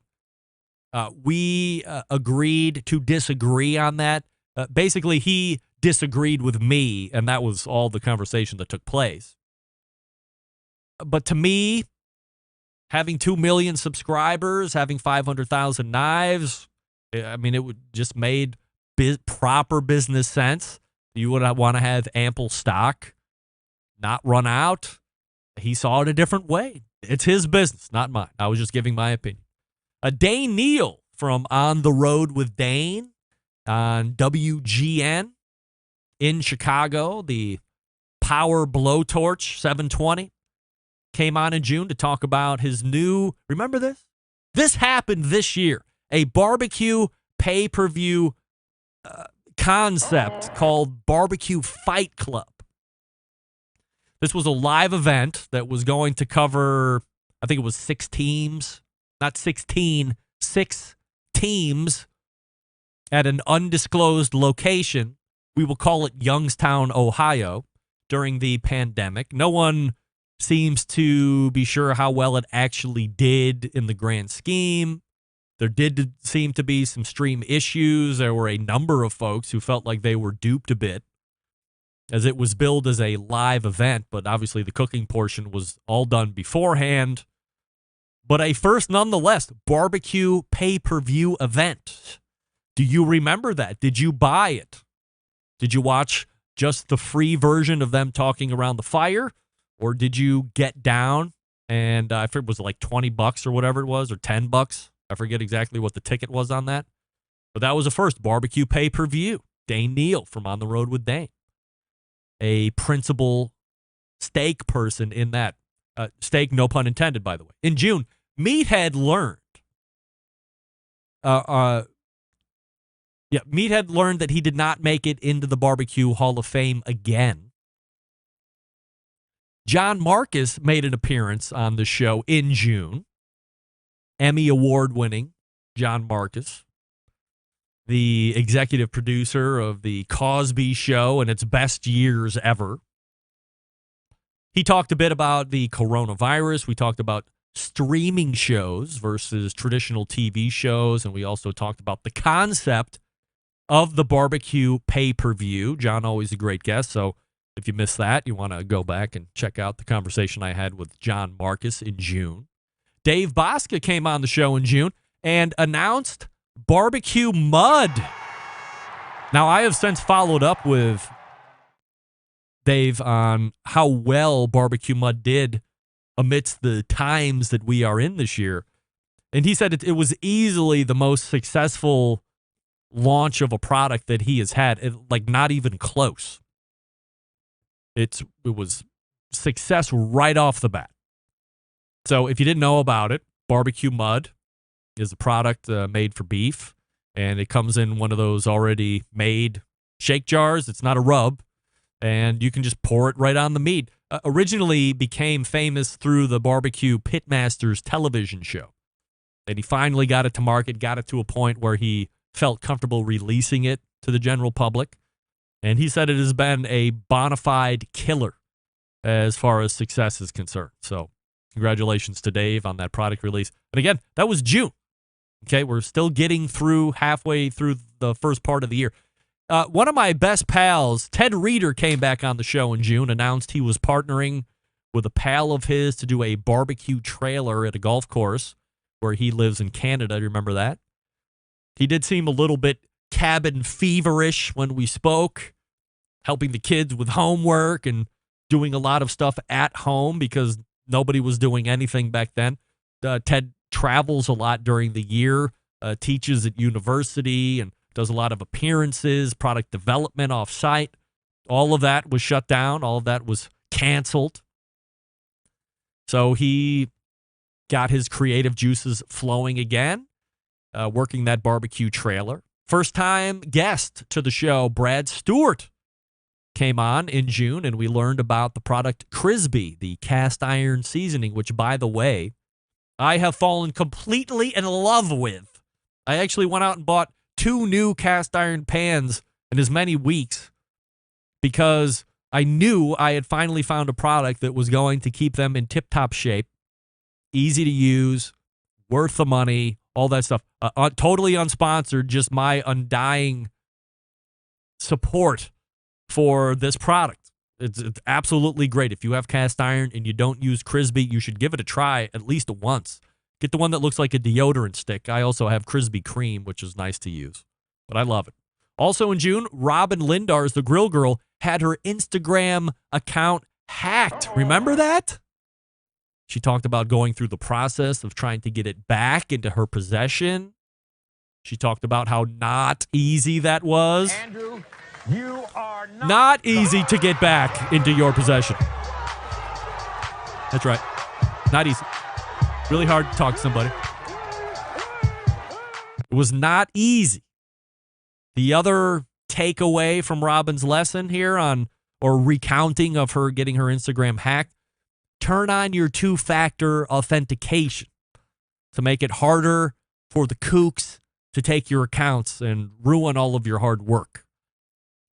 Pizzaiola of the universe, Matt Frampton, was a guest on the show in June, and he announced his pizza dough products. Those are tremendous. They're my favorite.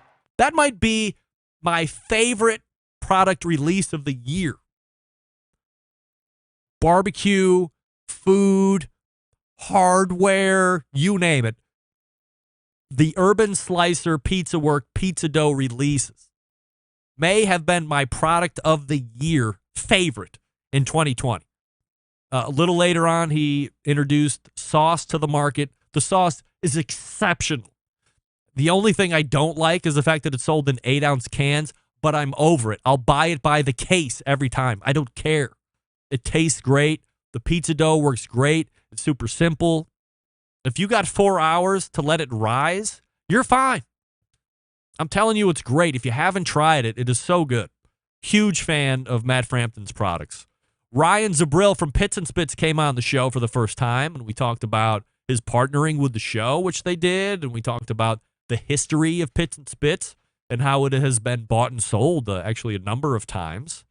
since back in the 80s when it started, I think. And we also talked about their growth into the pellet cooker market. I think he said they were selling 90 or 95% pellet cookers at this point. This coming from a company that had its roots and made its bones in offset.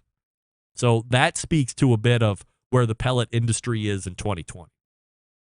Now we're starting to make the turn into the second half of the year, July 2020. July, of course, the best month of the year because that was the month I was born.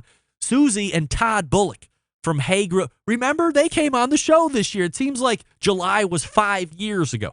Susie and Todd Bullock came on the show for the first time as a pair to be interviewed. We were going to hype Susie's new Food Network pilot, which we did, but they had to remain fairly tight-lipped since it was technically not cleared by the Food Network ahead of time.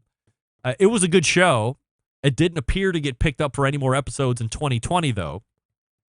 And I will levy this charge against Food Network. Those fuckfaces are really weird people. There have been some really good shows that were one show, never to be seen and heard from again. Like, what do you need? You don't have that many good shows. You know how many shows you're running on the Food Network right now? You're running mostly guys, drivers, dive-ins, and dives, which I love. I'll watch it all day long. But between guys, drives, and dives, and Ree the Pioneer Woman, what else do you have? Not much. Susie's show would have been good if it's right there, somewhere in between Guy and Ree, Susie. I'm not Susie's agent, by the way. I thought it should have been picked up. In July, Malcolm Reed regaled us with a horrible fishing trip charter that he took with Heath Riles and some other dudes, where Heath yanked first, and then Malcolm got caught up in the circle of yanking on the charter and couldn't stop. It was vomit after vomit after vomit after vomit, hours on end. Tremendous. Mike McLeod from the World Food Championship announced that he had just purchased the Competitive Chili Association, or whatever it's called, and that at that point in July, he still had plans to run the World Food Championships in 2020 in Dallas. Still on the docket in July, was going to happen. Sam, the cooking guy, was on, crossing over the 2 million subscriber mark, cooked a 20-pound cheeseburger on the show, and it was, in my estimation, still as I look back, one of the best videos that he did, because there was a terrible faux pas in flipping one of those burgers. He cooked 4 or 5 pound burgers, and one of them caved in and caught on fire. It was majestic. But he saved it, ended up looking great. It was huge. That was fun. Also in July, I moved homes. And when I moved homes and reset up everything down here in the basement, my computer blew up the day before the show was going to come back live, so that put me off for another week while I got a new tower and had that set up properly. We thank Jeff Bitch from Maverick Solutions in Mentor for helping me out with that. Now I'm back and better than ever. Also, Mike Lang came back on to close out July. We talked a lot about steak and the best way to cook it, so there's at least 2 episodes during 2020 if you want to go back to learn about steak. Look for Mike Lang in July, and then look for the Embedded Correspondence segment in January, or whenever the hell I said it was. That closes out July. We got August and the balance of Q4 to go. Green Mountain Grills, you know it. Talked about them earlier. Jason Baker was on earlier in the year. We talked about the differences between the Choice and the Prime line. I'll do it for you real quickly right here. If you want easy entry, you don't want a lot of tech, you don't need all the extra bells and whistles, you're a little frugal with your cash, because guess what? Things suck right now still. They're going to suck for a little longer. But you want a great pellet cook. The Choice line is right for you. Jim Bowie's the bigger one. Daniel Boone's the mid-size. Either one fits the pizza oven insert. You should get that no matter what. Now, if you want to spend a couple extra bucks, or you've had a really good year, whatever, you want Wi-Fi connectivity because you want to use the app, you want 2 internal meat probes, you want some of those windows that look in through the main cooking chamber and the pellet hopper, hey, great. No problem. Get the Prime line. If you want to up the ante even more, get the Prime Plus. Got headlamps in the cooking chamber. How about that? It's got a fold-down front shelf instead of the affixed front shelf like the regular Prime has. Go to greenmountaingrills.com and find out where there is a dealer near you. They only are sold through dealers. So if you can get to a dealer right now, talk to them. They'll get you educated. You can take it home and be a success right out of the box. They also have rubs and all this other stuff for sale as well. greenmountaingrills.com. That's greenmountaingrills.com. And again, don't forget the pizza oven. You need it. You want it. And we're back right after this. Stick around. We'll be right back.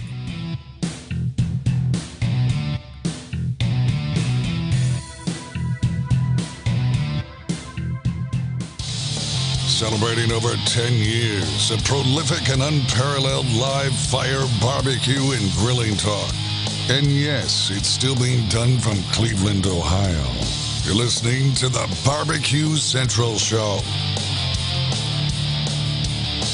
This portion brought to you by Smithfield. Throughout the grilling season, you can get tips and tricks from world champ pitmasters like Chris Lilly, Darren Worth, Ernest Cervantes, and Charles Cridlin. Also, head on over to smokinwithsmithfield.com, where you can potentially get in on the Committed Cooks program. We'll find out more about that next month, as Smithfield is also renewed for 2021. I think I alluded to that earlier. So looking forward to that. We are now into August because Mike Lang closed out July talking about steak. Malcolm Reed was back on the show early part of August, and he talked about the YouTube channel How to Barbecue Right. Crossed over the 1 million subscriber mark. That's right. That happened this year, about midway through, and we talked about that particular benchmark and what it meant for him and his wife, Rochelle. We did a little background again about how he got started into that and, you know, a little look back on the whole How to Barbecue Right life and genesis. First-time guest to the show, Steve DeShazer from Lion Energy, came on to talk about their solar power options for all of us live fire cookers. And I thought this might have been a bigger product in 2020, but perhaps 2021 will be more of a breakout year for them amongst the live fire industry. I'm not saying that it wasn't successful. There did seem to be quite a length of time, literally days before he showed up on my show, where they were out of stock. They were doing a lot of private label stuff. I believe Steve said they were starting to run that back a little bit and take control to resell it on their own again through some of the big box stores and whatnot. But Lion Energy, that was a great conversation. So, again, if you were looking for something that was a little bit more green and didn't require a gasoline generator, depending on what kind of a load you're running, Lion Energy might have been an option for you. So check them out. Also in August, Sean Walchef from Cali BBQ Media announced his expansion during the COVID crisis through the use of something called ghost kitchens, a term I was not overly familiar with at that point. So we discussed the idea and what a ghost kitchen is, how they were going to implement that.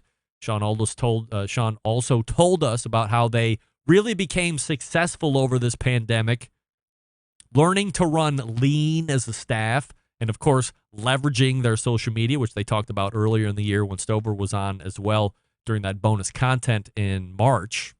Also in August, specifically August 13th, I spoke with first-time guest Terrell Miller. Remember Terrell Miller? Remember that conversation? Anyone in the chat know why I'm getting so fired up about having Terrell Miller on? If you're not aware, I was listening to a Pitmasters podcast episode. They had Terrell on, and they were talking specifically about SCA judging. And she said that she scored down, like audio on tape that I had, that she scores down specifically for a steak not having grill marks. So Terrell came on the show to explain her position. Well, I asked her. And she came on to explain her position. And in the end, if you go back and listen to it, she walked it back quite a bit. It was a fun segment. She's a very accomplished judge. I wanted to have her on through the year, just like I want to have other people on or other people back through the year, and then things just get away from me. So I want to talk to her. She's like one of the head judges at World Food Championships, very accomplished. Also a very accomplished competitive cook, especially when it comes to Dutch oven cooking. So we'll try and get her back on in 2021. But that's why I was so jazzed to have her on August 13th so I could take her to task on her saying I scored down on grill marks, which is totally against the judge. In August also, the emergence of Chori Pollo came into vogue. That's right. 50% off margarita for everybody. Guacamole for free with your chips. Can I interest you in some sopapillas for dessert? That's right. Chori Pollo came into vogue and never for the rest of the year took its foot off the gas.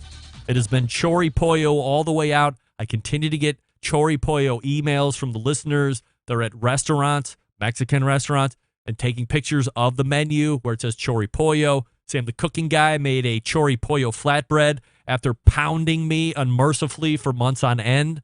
The Chori Pollo isn't real Mexican food, whatever the hell that means.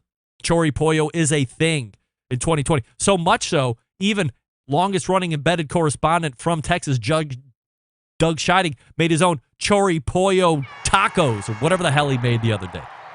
It's a thing. Chori Pollo is a thing. You didn't know it was a thing. You laughed at me when I said it was a thing. It's a thing, and it will continue into 2021. First-time guest to the show. All that for 6 pieces of barbecue. Chris Schaefer and Pitmaster of Heavy Smoke came on to talk about the competition season in 2020. By the way, he finished 3rd overall team of the year this year, and what it was like hosting his own podcast, which I was a fan of. By the way, if you go back and look, May 19th was his last new episode. Chris, what the fuck? What are you doing? Opening a restaurant or things like this? Taking your time? A lot of big fans out there of all that for 6 pieces, especially the barbecue folks. They really like the competition folks. There was a bonus content released in the feed in August. I was a guest on the Eat More Barbecue podcast. Ryan in Canada had me on as a guest, and I aired that over my feed. That was a fun conversation. So if you like Canadian barbecue talk, check out Ryan at Eat More Barbecue. Closing out the month, the embedded correspondents and I did the review of the Subway rib sandwich. That was the thing back then. Remember the Subway rib sando? We also learned that 75% of the embedded correspondents and myself cover their grills. Covering your grills became a hotly debated topic on the show for like a month or so. Do you cover your grills? Some of you do. Most of you do. Some of you don't. Maybe it's 50-50. But I figure if I say it enough, I will shame you secretly into covering your grills. Then we move into September. Mike McLeod came back on the show in September to announce that indeed the 2020 World Food Championships was also going to fall victim to COVID-19, and it was not. Andrew, you are not.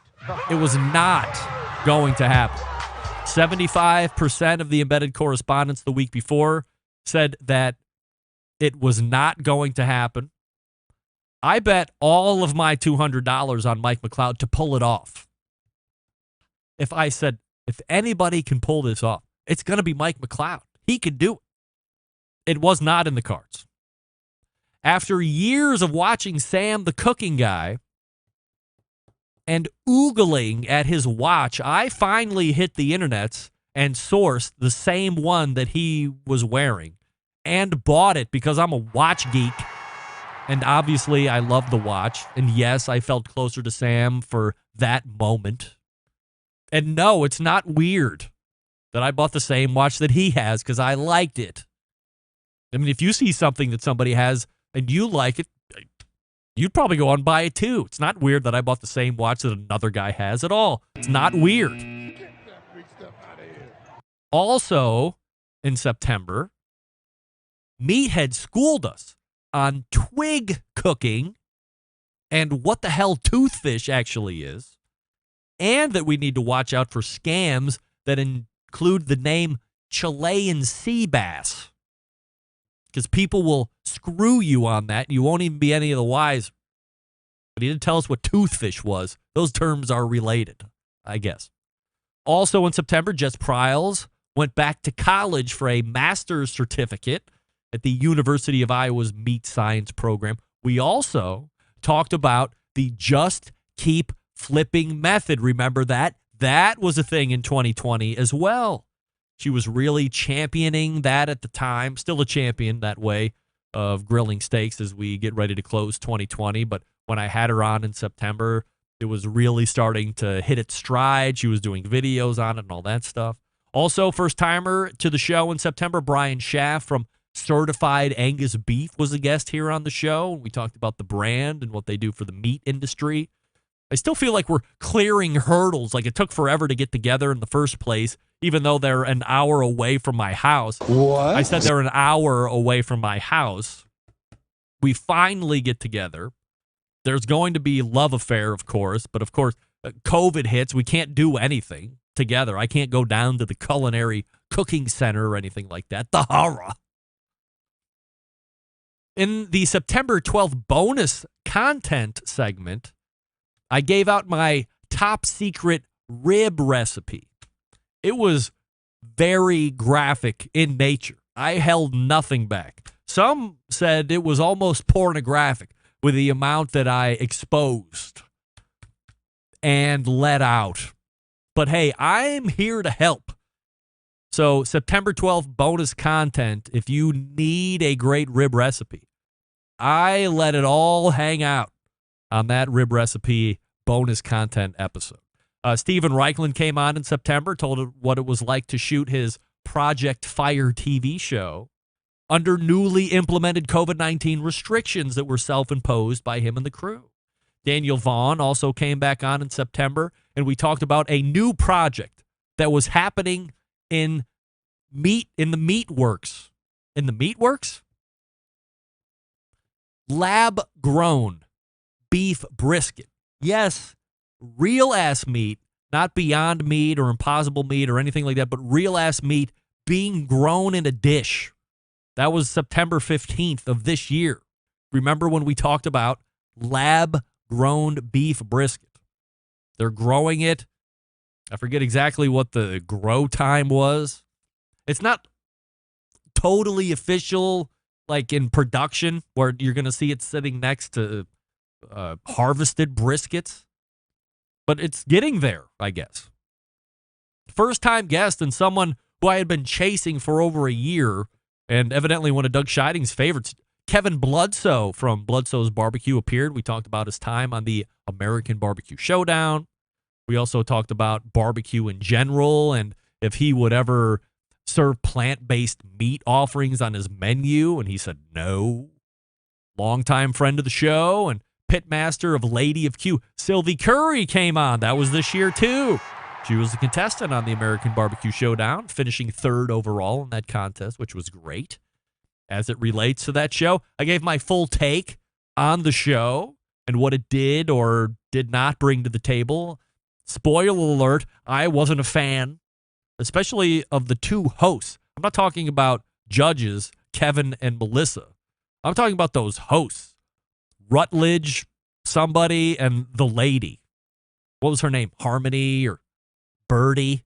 Whatever. Weird. You know what else we did in September? The Embedded Correspondents and I did our yearly Barbecue Central Show guest Hall of Fame arguments and ultimate inductions, making it in this year. Rod Gray, Susie Bullock, George Motes, Pat LaFrida, Lene Oxley Loop, rounding out your class. Rod Gray also made an appearance on the show after a roughly 3-year hiatus, and we talked about his inclusion in the Guest Hall of Fame. As I had just mentioned, we talked about Guy Fieri still being in the Barbecue Hall of Fame, and Rod announced without any heads up to me or the audience that he had recently beat prostate cancer. Like, that was breaking news here on the show, something he hadn't revealed to anyone up until that point. That was the September 29th edition of the show.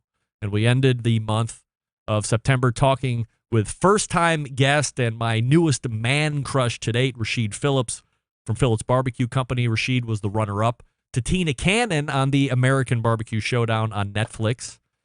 So if you haven't watched that and you like competition barbecue, or at least what pitmasters look like the last handful of years, you would want to get Netflix and check that out. We talked about how he got onto the show, his experience on the show, and what it was going on from a business standpoint after winning during the COVID period. And now we're getting into the last quarter of the year. That's right, October. Ah, yes. And then there was October, which we'll get to here in just a second.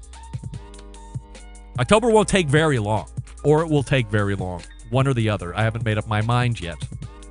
I'll talk to you quickly about the Barbecue Guru, the longest-running sponsor of the show, always believing outdoor cooking should be easy and fun, because it can be, especially with the Monolith Barbecue Guru Edition grill. The Monolith is the world's first temperature-controlled smoker with a built-in power draft fan. That means smarter control and greater freedom with an automatic temperature control. Easily choose your cooking time and temperature, and let the Monolith do the work of a sous chef or a barbecue pitmaster. With minimal effort, you now have oven-like precision at the grill. You can serve the tastiest, juiciest meals each and every time. And you can check out the Ultra Q or the DynaQ. I think the last couple times I said DynaQ. That's totally wrong. Ultra Q. Ultra Q is the higher level. DynaQ is taking over for the Party Q. But if you have a controller already and you're getting one of these monoliths, just hook it up to the fan that's on there and away you go. 800-288-GURU. That's 800-288-GURU. Or you can visit thebbqguru.com and check out everything that they have there on the website. It's the Barbecue Guru, a breakthrough in barbecue technology. Stick around. We'll be right back. Whole packers, full racks, legs and thighs, injecting butts. If you've never heard this before, you might think you found the best XXX show ever. Let's get back to the most homoerotic host out there today, Greg Rempe.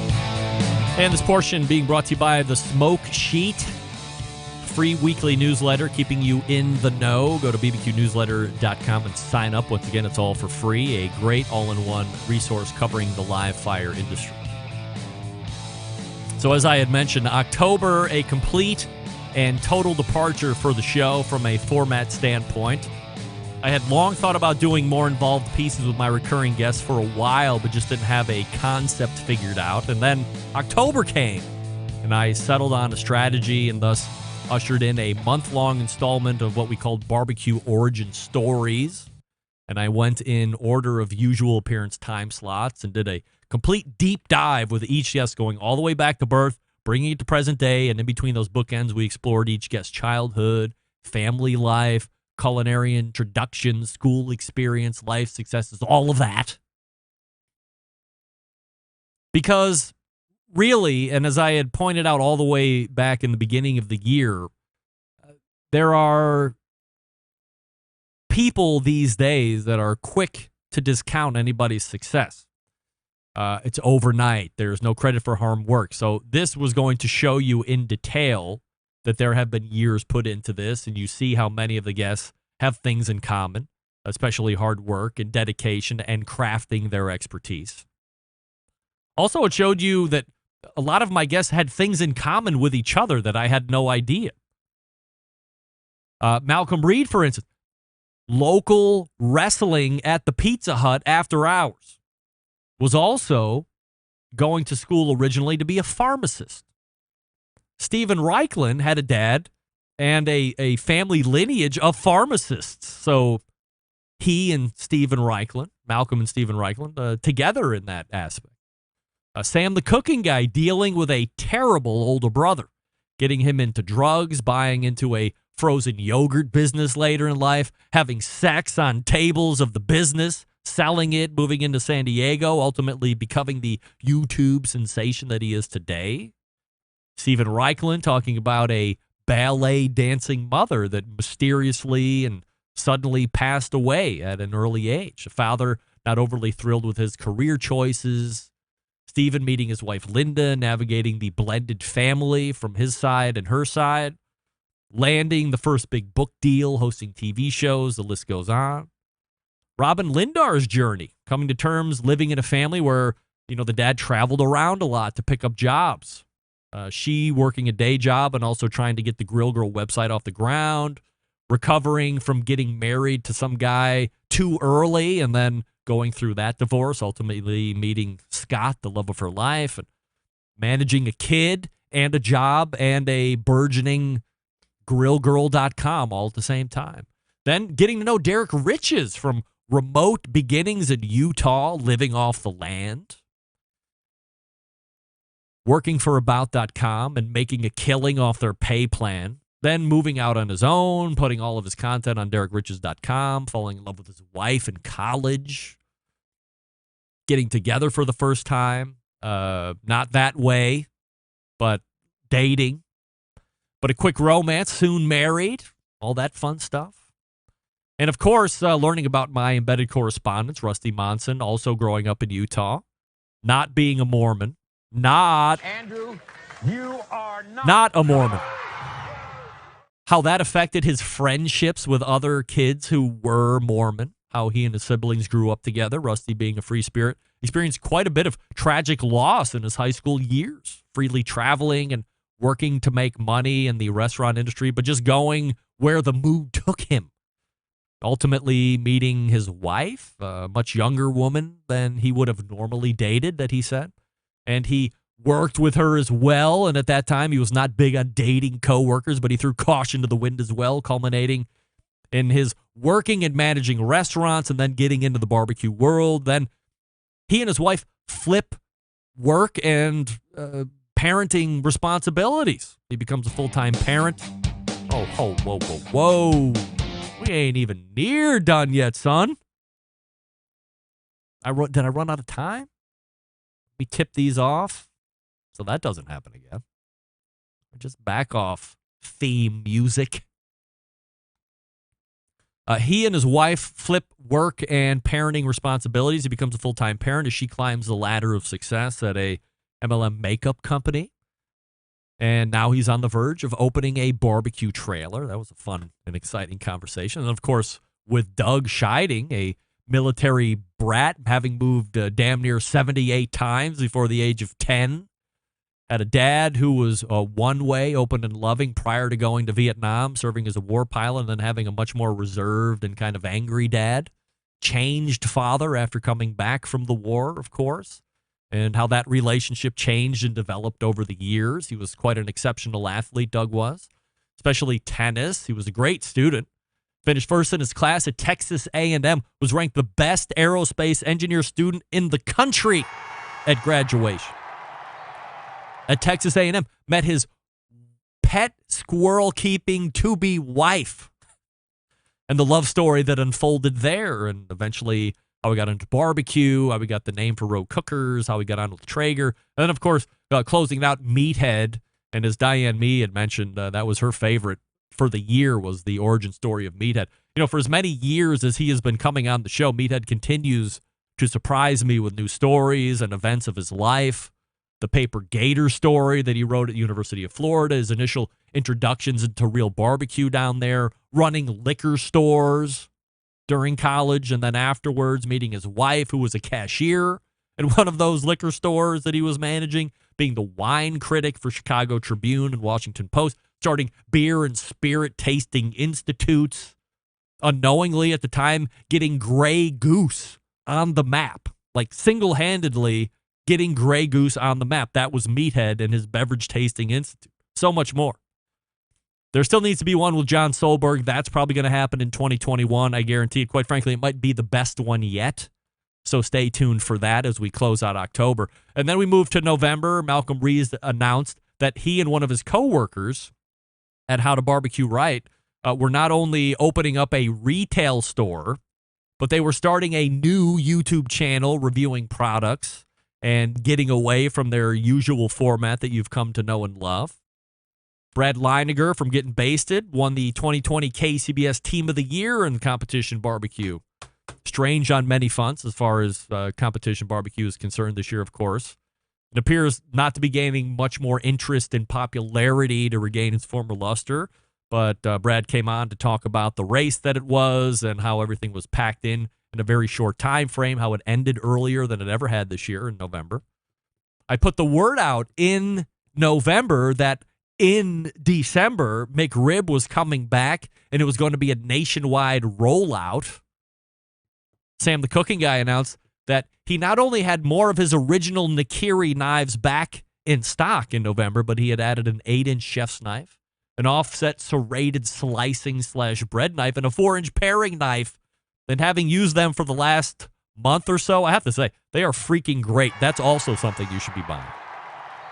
Also in November, Meat had announced that he had decided to get into the rub making and selling business. He was partnering with Old World Spices to make his signature line of what will be 3 rubs. We talked about his why now. Are you getting into the rub business with everything else that's currently available? That happened in November. Can you believe it? Seems like 3 years ago. There was also bonus content released with Nick Bauer from Primo Grills, a very interesting story to hear how that whole thing transpires and how he's kind of born into the business, not something he was looking to rush into immediately, but eventually or earlier than he anticipated taking over the reins, and now trying to take Primo to the next level over the next 12 to 24 months and beyond. The segment that was voted best of the 2020 by the embedded correspondents and myself, first-time guest Rodney Scott came on, and I have to say, as far as bookings in 2020, might have been one of the best guests, and it ended up being a great interview. Actually, it exceeded my expectations by a lot. Also, Rodney casually mentions on the way out of the interview that he's getting ready to put out a new book. Nice. Did you forget that Todd Smith from Two Smoking Buttheads came on the show for the first time in November and talked about winning the 2nd annual KCBS World Invitational? That actually took place. We wondered if that was going to be the last of the big ones that might get axed because of COVID, but that actually took place. We also talked about South Carolina barbecue and his restaurants, Two Smoking Buttheads. There was another bonus segment released in November where I caught up with the owner, Christian, of Uni Pizza Ovens. Derek Riches mentioned in November that Kamado Joe was selling currently a pellet-fired ceramic cooker. And then, of course, closing out the month, I ended up planting my flag in the ground during the embedded correspondence segment on the side of Nickelback. And if you don't plant your flag on the side of Nickelback either, I don't know what to say. You just hate good music. It's your problem, not mine, that you don't like Nickelback. I think you're falling into a brainwash scenario where you feel like you have to say that you hate Nickelback, but I'm here to help you. You don't have to say it. You can say, I love Nickelback, because guess what? I love Nickelback too. You can love them as well. Then we get into December as we're closing out the year. We started the month out with a bang. Burger Meister of the Universe and Barbecue Hall of Famer, guest Hall of Famer, George Motes came on to give his acceptance speech for the guest Hall of Fame. We also talked about his 25 or 27-pound heritage breed turkey that he spit roasted for Thanksgiving. He also gave us a history lesson on patty melts, which really sounded like they started out as akin to Reuben sandwiches. And through the minutes of that conversation, as we talked about burgers, he also said I had a child's palate when it comes to burgers because I like ketchup on them. So we agreed to disagree. Also this month, first-time guest and Cleveland native, though now residing in L.A., the bad Jew Rebecca King came on. We talked about how she wound up in L.A. doing pork strami. First-time guest and new sponsor to the show, Ed Riley from B&B Charcoal came on. That was this month. And we talked about his background in the industry, which we learned was expansive. And finally landed with B&B, gave us a history of B&B. We talked in depth about lumps and briquettes, and charcoal, and all that stuff, which was great. College football writer for The Athletic, Andy Staples, was a guest on this show in December, and we talked about the bet we had made for and against the Cleveland Browns in the NFL season. He won, and I had to pay him in brisket, which I sent him a Wagyu brisket from the butcher shop in Pensacola. We also talked about college football in 2020 and what it might look like in 2021. Then the most reacted to segment of the year. Robin the Grill Girl Lindars having her usually good segment. And then right at the end, I brought up the coronavirus vaccine And off she went. If you missed the segment, you owe it to yourself to go back and check it out. Really, check it out. Then last week, we close it out with another great visit from Sterling Ball to Lead. Derek Riches was saying, hey, in 2021, as the year turns, we could be seeing quite a bit of lawsuiting going on. And it's going to be Traeger suing, and they are in the midst of in litigation already about Wi-Fi connectivity. They filed a patent. They believe they are going to be able to take other manufacturers to task on this. And litigation is coming in 2021. He also said that he thought 2021 was going to be the year that Weber sells again. So we'll see about that. And we close it out with the embedded correspondents and I submitting and deciding on a best soundbite moment of 2020, which ended up being Rodney Scott's, as I had mentioned a couple minutes ago, talking about his relationship with his dad. That is 2020 in review. Is that enough for you? Can you believe that we covered that much ground in the last 12 months? When I was putting it together, I was absolutely shocked. I mean, I know I try and put together a good show each and every week, but the amount of good first-time guests and good recurring guests and bonus content and things mixed in between, and the caller said it. It's not just me patting myself on the back. The show is better than ever. We continue to drive forward. I want to continue to bring you the best stuff in 2021.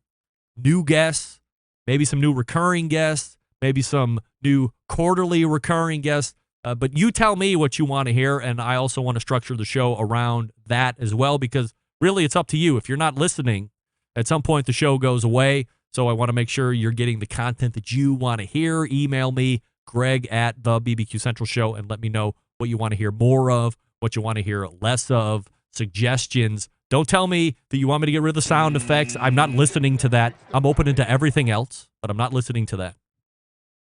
I have many times warned you with peace and love, that I am not giving the sound effects up. I'm not going to do it.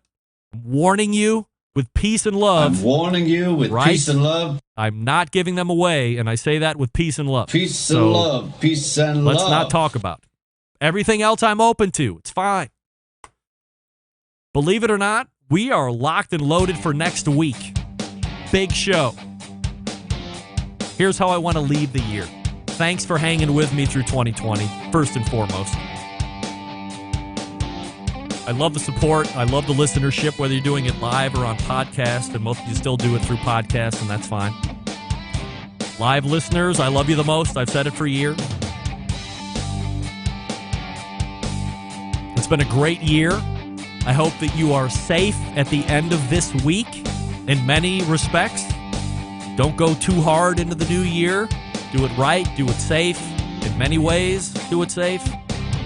And next Tuesday, as 2021 turns, you know the first thing that's coming out of my mouth. You know what's coming out of my mouth. I'm not going to say it, but you know what's going to happen. And then from that moment on, you will see how quickly next year is going to go. As I had mentioned before, we're locked and loaded. Malcolm Reed is locked up. Sam the Cooking Guy is locked up. We have another guest that I can't think of right off the top of my head that we also have locked up. So we're full for next week as we launch 2021. September 11th, 2001. I will never forget. Until next Tuesday at 9 p.m. Eastern Standard Time, is your program host and proud U.S. American saying Happy New Year and good night now.